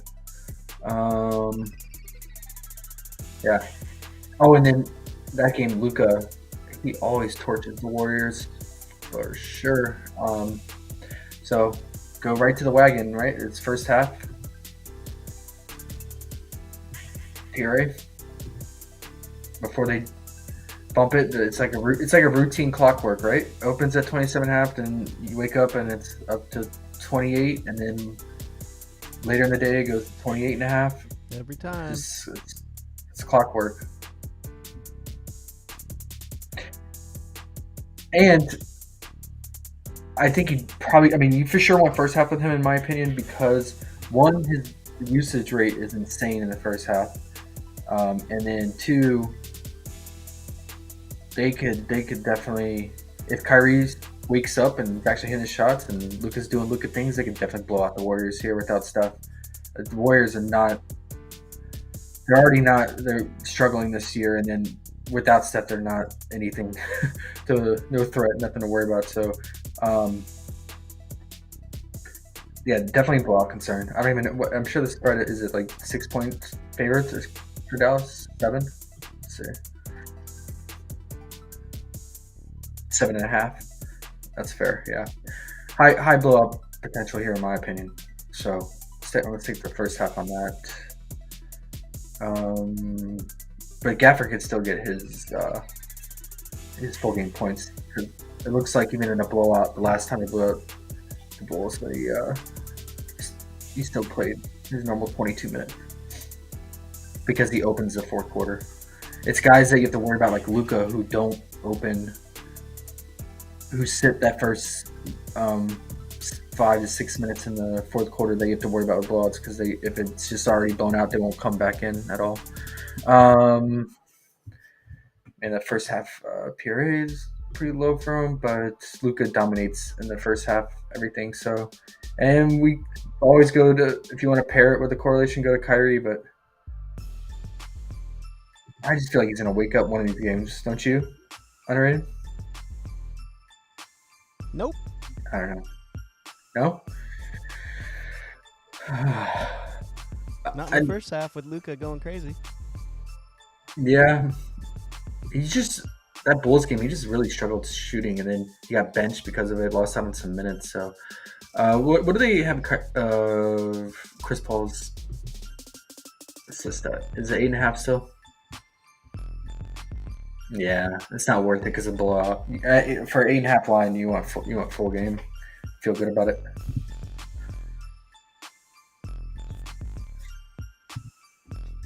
Check shooting guard rebounds against Pelicans. Yeah, I did. Both the Pelicans and the Cavs give up top 5 least amount to. Looks like both shooting guard and point guard, so just backcourt in general.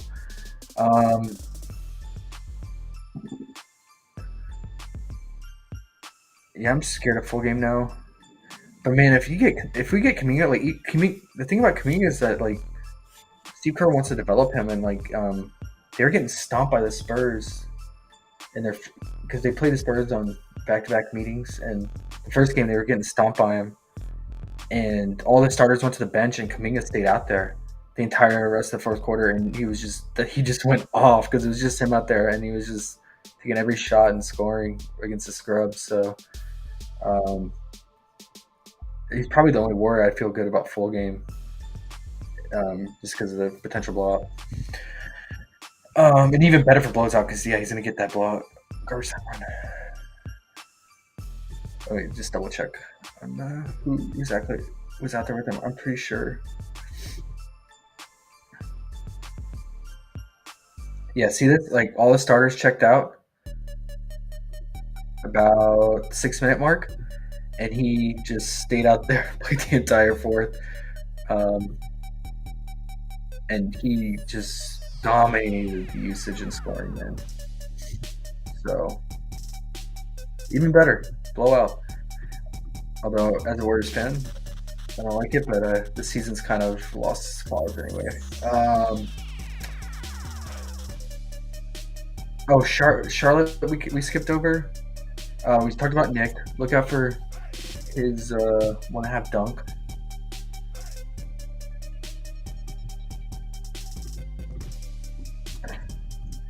And then I think everything else on Charlotte's a wait and see, because now Trey Mann, I believe, is upgraded to questionable. So he's been out the last 2 games, right? And that's kind of freed up some RA for other guys like Micic and Even Brandon Miller sometimes, and then Nick has been getting the rebounding done.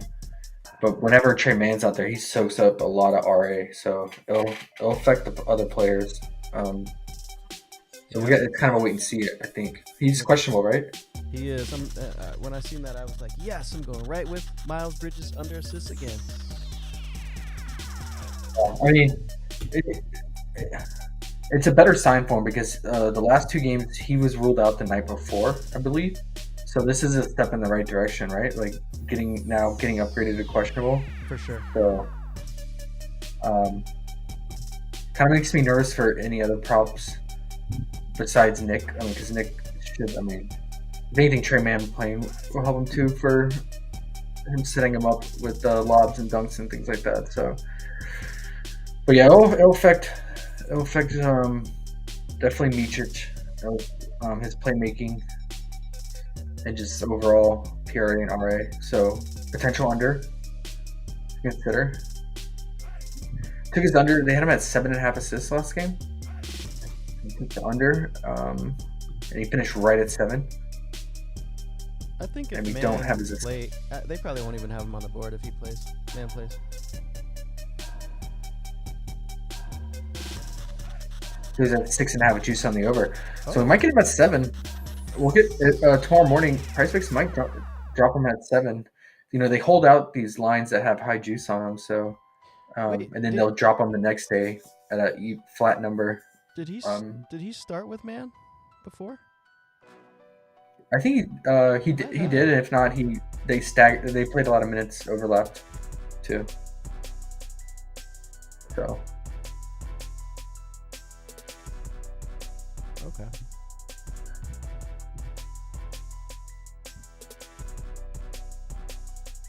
I went back too far. Back to Cody Martin days here.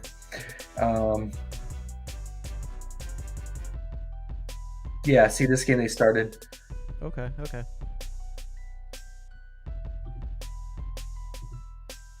I don't know how many assists he had in this game. Looks like barely any.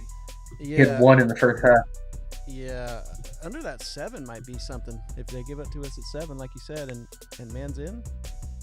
I like that. Yeah, I'm actually pretty surprised that we're getting even Mičić props right now with Trey Man potentially being back. Mm-hmm. Well, I guess because maybe start together. I didn't even realize that. Yeah, I don't. I mean, I would say the under PRA because how much Trey Man eats up RA, but there's 2 drawbacks on that. It's like one, the Man has been out for a bit and he might be on a minutes limit. And 2, it's Memphis, so it's a pretty good matchup. But Memphis still does not give up many assists. Like I think it was like Tyus Jones. I don't even know what he finished with today, but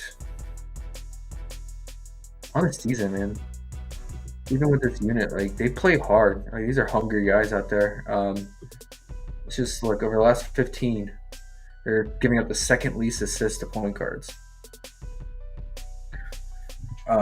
So they've been running this unit, some configuration of this unit for the last 15 games. So if you look at the last 7 in the middle of the pack, and a lot of it's just due to probably who they played. It's such a small sample size. I usually don't look at the last 7 because it's so small. The last 30. Yeah, they've always been in the top 5. They have one of the better perimeter defenses too. So, for whatever reason, man, maybe it's just schematically how their defense is. So it makes me like the under even more, to be honest, for Mičić. His RA is 10.5. It's not too bad either. Fliff? Yep. I don't mind that under, bro. For real. Yeah. Just need Man to play. We should take that. I think Man's gonna play. Yeah. I'm gonna take it right now. Huh? I'm gonna take it right now. Yeah. I mean today, like Kuzma did, like he barely got any boards.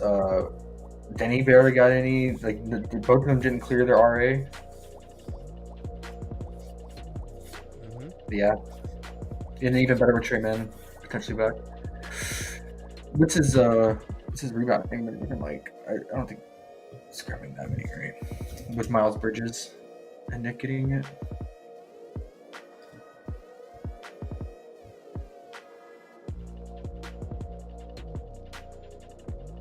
Oh shoot, we gotta do Aussie soon. Oh yeah, I guess he's getting some boards. He's getting like 5 boards. You gonna do some women's Here and there. college? You gonna do some women's college streams one day? Oh yeah, man, that'd be fun. You should. But we can't find data like this on them. You can find you. But maybe we'll post just like some. stream up the plays that we like and just like do like a quick like 5-minute video. Like we like these.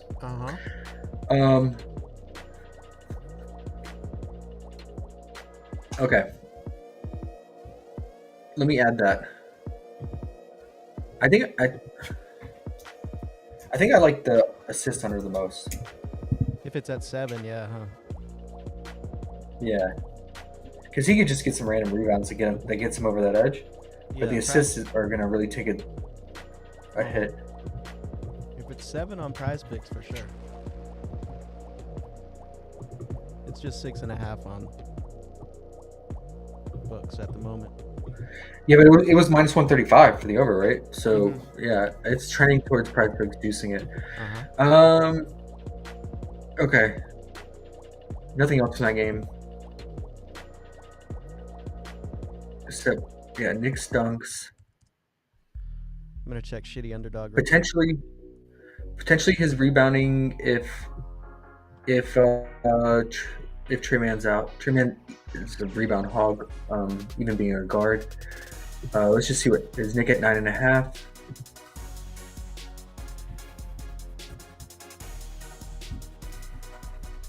Nine and a half juice on the under, so we might get it at 9 flat. Okay. Yeah. Again, it all depends on Trey Man's status. So I'm not gonna consider any overs until we get news on that.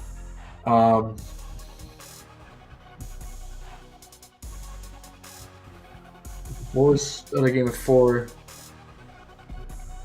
Called it. I gotta. I think Aussie starts in an hour and a half, and I gotta research the news. Some news updates on that. Hawks Blazers. Went over Scoot. Other than that, I mean, I don't want to. Simons has been too juiced, in my opinion, and too inconsistent. Mikic, whatever his name is, bro. 7 assists on Underdog. Nice. Did we? I'm curious. I want to see his potentials in that game. He finished right on the dot at 7. He racked up like 4 assists, I want to say, in his second quarter. And then other than that, like in the first quarter, he had like none. All I know is I've done Yeah, I'm here. Are we still live, right? Okay. Yeah, we're good. Yeah, sorry about that, guys. I don't know what happened. Underrated kicked me out of the stream room. Get out of here! Talking about Miles Bridges. Yeah. I was looking at the potentials last game, and man, Brandon Miller was diamond. He had 7 assists, 9 potentials. Micic 11 potentials, 7 assists. So you gotta imagine if Trey Man plays, they're all probably gonna sit around. Yeah, probably 10 or less potentials.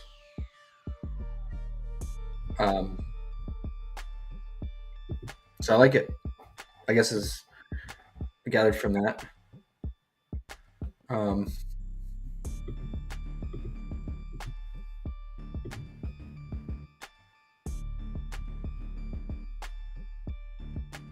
Yeah, over the last 3 games, I mean, he's still averaging only 11.5 potentials, 5 assists, and you got to think about the players that he's passing to, right? Too low conversion. So on Underdog, yep, I would take it.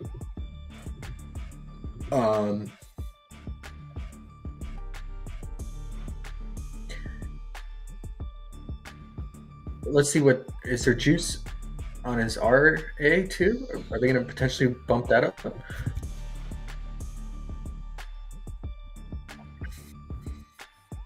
Nah, not really. I want to see him. Okay.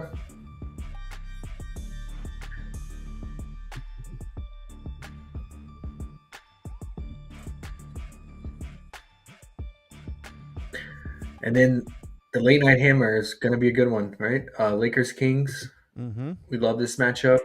We took Fox Fantasy last time. Absolutely crushed, and he crushes every single time he plays the Lakers. He loves playing the Lakers, and guards rack it up against the Lakers. So let's just show his history real quick in terms of fantasy.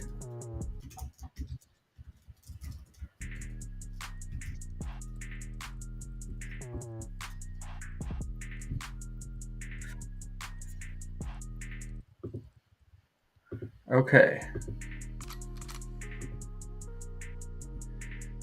This season, they played 3 times. 2 were early in the season, but he had 56.8 fantasy. And then in November, he had 50.5. And then recently, we retook him in March, about a week ago today. Yeah. 57.8.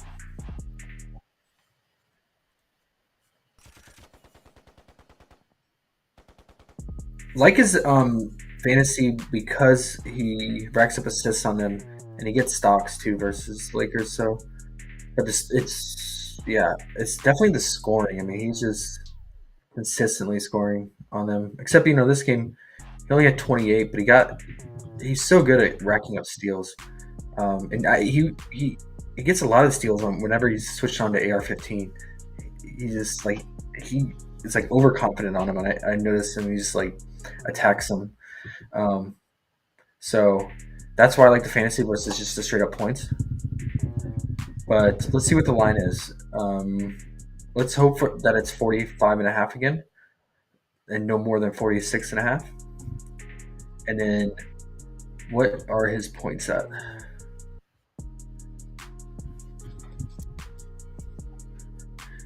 $26.5. Probably get exposure to that as well. Played really well tonight. Now the only downside is that they're in a back-to-back, right? But at least they're at home. They don't have to travel. They can sleep in their own beds. Yeah, I think that really matters for back-to-backs. Not having to travel and be able to stay at home. So, and the game blew out, and I don't think they played the last 5 minutes, the starters, so that helps. Yeah, I'm gonna say his fantasy and his points. Love Fox in this matchup. I'll put him at, let's say 45.5 fantasy, and slash his points. Is there potential for the line to move? Let's see. Is this something you should jump on early?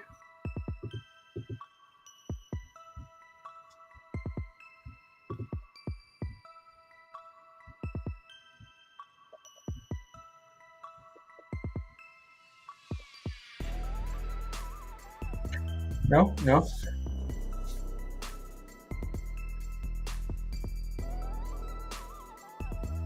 Okay. And if you're in the matchup history even more, AD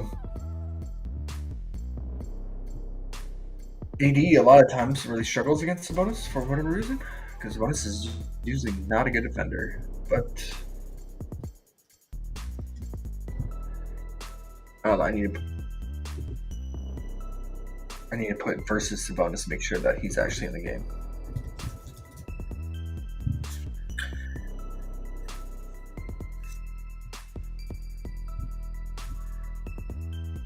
$14 points in that game, but I mean, AD just looked like he was checked out mentally. He didn't care. And then 9 points a game for that in November. But you see, he does have the scoring upside here, where he dropped 30 on him way early in the season, though. Let's make sure no one was out, like LeBron or anybody. Okay, LeBron played, D'Lo played. All right, normal starting lineup.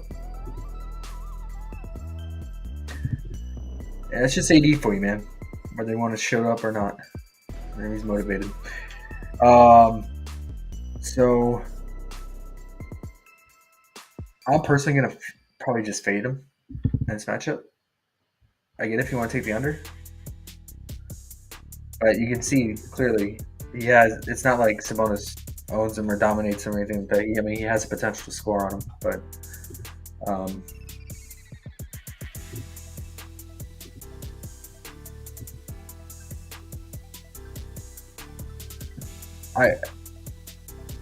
LeBron's been just destroying the assists. But I was gonna say they've been consistently dropping at 7.5. I don't know why, but now they finally adjusted and it's up to 8.5. Great spot for LeBron.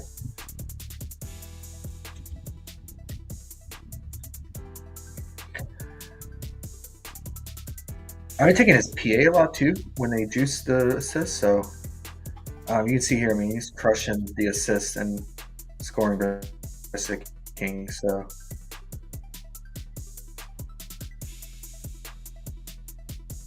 let's see, what's his PA at? Whew. Paying attacks, guys. Paying attacks. He's normally 32.5, so it's adjusted. Bookies have baked in this matchup to the lines, so good RA spot too. But LeBron's rebounding can be weird at times, just because of AD. You like any of those underrated?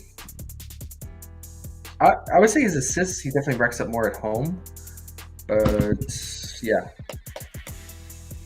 How has he looked with his potentials lately? He's looked good. 8.5 is just juicy. It is, but lately he's just been really solid. He has. He has.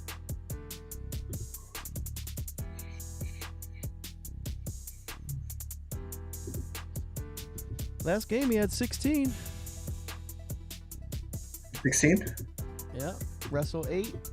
AD 4. Damn, Reeves down at 3.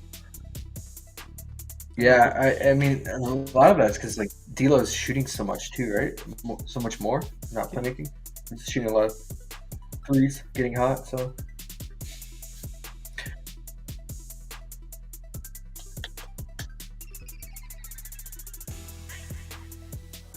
let's see what the lines are.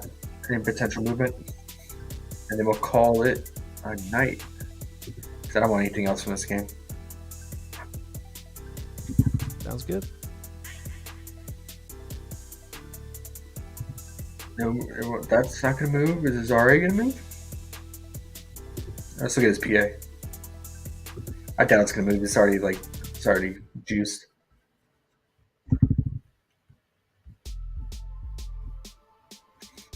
Okay, yep. And then his RA.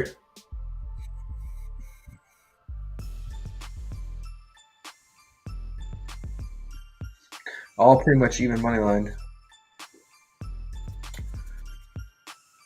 Okay. Yeah, I'm not going to do anything with Sabonis on a back-to-back, being a big, and not going against AD here. Fox for me and LeBron. That's it. But you're paying a tax on LeBron because all his lines are pretty juiced relative to his normal lines. He's normally 25.5 points and 7.5 assists. So everything's juiced by 1. And then his PA is even juiced by 2 from his normal line. So due to matchup, right? Matchup in history. So, but he's been getting it done.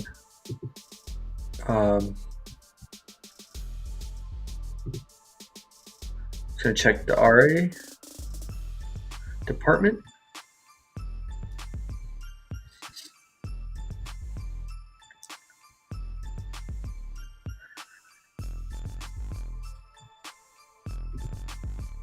I mean, Aiden's been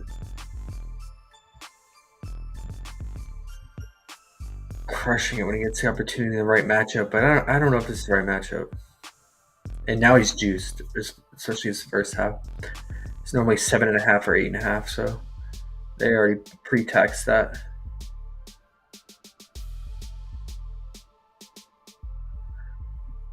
What do you think, Underrated? Stay away from Ayton. Yes. He'll ghost you. He will ghost you hard. Yeah. No need. I mean, no reason to attack Clint either. It's not like a ideal. It's not like you're attacking the Wizards, Spurs, or Blazers themselves. Speaking of that, how do you feel about good old Clint? He came through for us last time. I think Clint's. Yeah, I think his fantasy is live because how active Ayton is. I think he gets a steal and a block on Ayton here, potentially in the first half.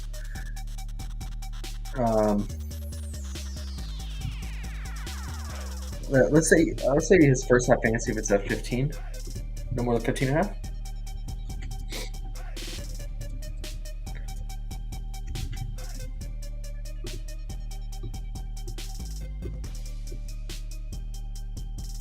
Oh, I can put Meech's up here because he's on Underdog, right? So I'll put all the ones that are not yet up here. I'm gonna put Underdog, and then let's see. I just wanna see how his first half has looked, and yeah. Oh, do you have any interest in DeJounte's assist? What is it? Is it 7.5 again in the books? Or they juiced it because that last game? I think they juiced it to 8.5. Let me look though. Maybe not.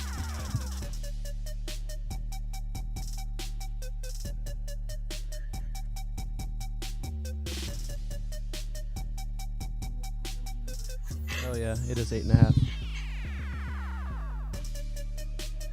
I'm good. Same. Especially if Vit gets the start. Like Vit's been playmaking when he's out there, and then you have Vit and Bogdan. Yeah, Bogdan went off with the assist last game. I wonder what that number is.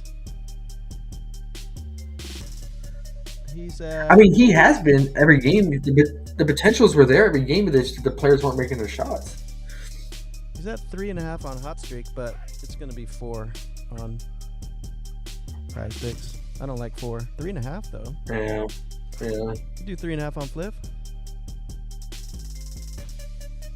Who are they gonna? Are they gonna start Garrison Matthews? Gross. I guess. Yeah, I'm pretty sure. Garrison's the direct sub for Sadiq. Are they gonna bring DeAndre back in the starting lineup?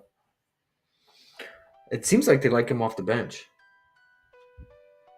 but I mean, they might not have a choice. Yeah. Thoughts on Franz rebounds? Right. That's what I was about to say. Alex said Franz rebounds. What is it at? Is it at 5? Flat?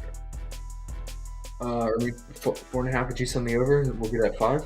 That's what usually the case. Yep. 4.5 minus 140. So what is it? It's 5 on PrizePicks, I assume. If we even have it. We don't have it. Man, his rebounding's good. What? You don't have it? Oh, you just asked him for in the books. Man. Yeah. I mean, it's going to be a lot of bricks going up in this game, right, from the Brooklyn side. But his rebounding, let's look at his rebounding potentials lately real quick. His rebounding could be really weird. And Wendell's been crushing the glass lately, which is kind of weird for him, man, because he's another one that's rebounding so up and down. Pretty much the Magic in general, I feel like. But we'll confirm that. Let's look at the last game, and then we'll take it back 3 games and then 5 games. All right, rebound chances. Wendell 19, Isaac 10 in just 19 minutes. That's pretty crazy. Yeah. Oh, Alex. I mean, at least Franz is having. Sorry. Is Go ahead. Yeah, it's an Underdog. Is it 4.5? It must be 5 on Underdog. Are you able to look? Yeah, I'll look real quick. Let's see.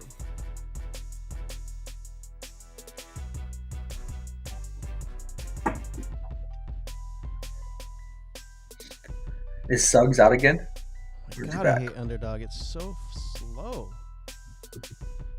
I know, that's why I hate opening it, dude. Oh, It's the so worst. garbage. Like, how long are you gonna? So, Alex, here's the answer to your question. So we're looking here at the rebound tracker over the last 5 games, and so this is averaging over the last 5 games his rebound chances. So when he was near a potential rebound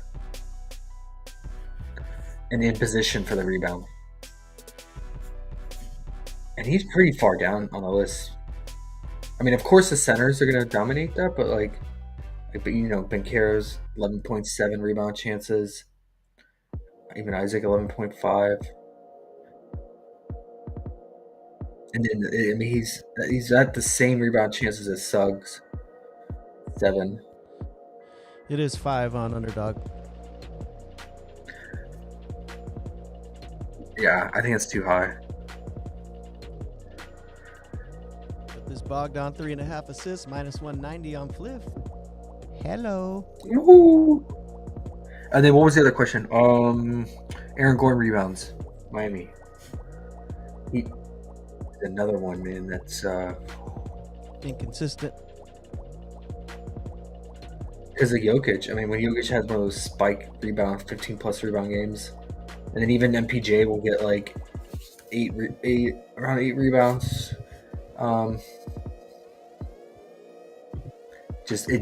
It totally destroys Aaron Gordon. I've seen Aaron Gordon play full game minutes and have 2 rebounds in a game because of that reason. One thing for Aaron Gordon that I usually like, though, if I do take anything rebound related, is his RA, because he does play make at times, right? Like, he has 5 assists upside. A lot of that's correlated because when he gets offensive rebounds, I feel like.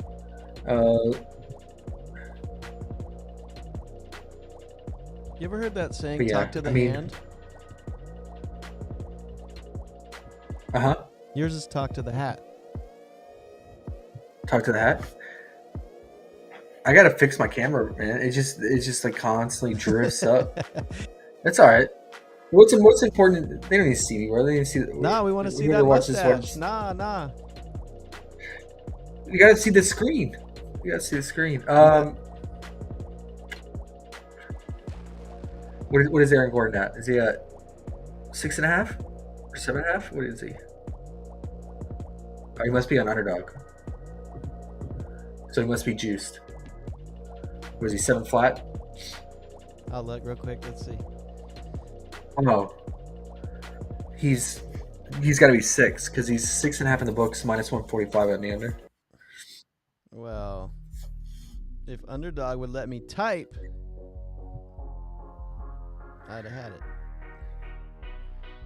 Me personally, Alex, I would just stay away It's at 6. from that. Yeah.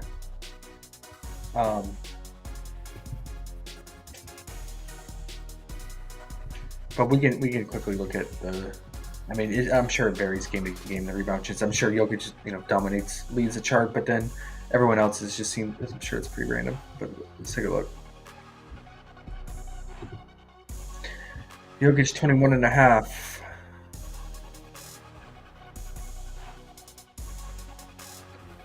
Yeah, it looks like it's pretty split up here between Aaron Gordon, all these guys, man. MPJ, Jamal. Even Jamal has more lately. Appreciate you guys' work too. Been following you for a year now. Really helped me with WNBA. Oh, cool, Alice. Yeah, thanks, man. We're excited for WNBA to come back soon. Yeah. We'll be fully geared up and ready. We got to get caught up on all the acquisitions and stuff. But yeah, glad you're still around, man. But we get to Glad you're still stream around. this time. We get to stream all year. Yeah. Well, we're still live. We will be. Never mind. By then. No, I'm kidding. Okay. There's no more questions or anything, man. I gotta. Oh my gosh, I only have like an hour left for Aussie. I already know the matchups and player and what I probably want to do. I just gotta catch up on news. Speaking of Aussie, new people watching this video, not familiar with us, been absolutely crushing the Aussie. The other night swept a single game play, and we're in the playoffs right now. So Bro, what? you can join us. What is that, bro? You're blinding me with all that. What is that? What is it? All that green? Oh, nice one. Look at I that. thought there was a glitch in the Matrix. Nah. Yeah. So if you aren't part of our group and new here, like we have a 7-day trial, and join us and see what it's about and try out the Aussie with us. It's the playoffs, so it's going to end soon. But a good time to try out 7-day trial. We do Aussie, we do all NBA, we do a lot of sports. So, but we definitely take advantage of these soft markets like Aussie, where there's not a lot of traffic and betting flooding in, and all the news is well known. We like these secondary markets a lot, and we take advantage and find edges. So, yeah, come check it out. And I gotta start breaking it down because the game tips in about an hour. These are all late night games because it's in Australia. But yeah, I think this is the first round of playoffs, so there's a lot more games to be had. But yeah, it's gonna end pretty soon.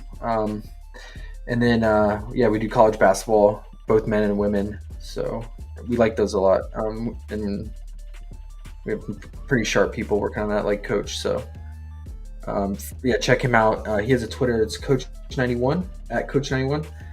He absolutely destroys college basketball. He's the college basketball guru, and been really doing well in women's college basketball. Taking advantage of that with unders. So both those tournaments are starting soon for the men and women. So we're gonna really gear up for that, and then right after that, MLB, and then WNBA. So which we obviously love and do really well in. So yeah, check out the Discord link below if you're anybody new watching. If not, we'll just catch you in the Discord, guys. And Underrated, Yes, sir. appreciate it. Let's go. Later, guys. What you guys doing MLB Striker?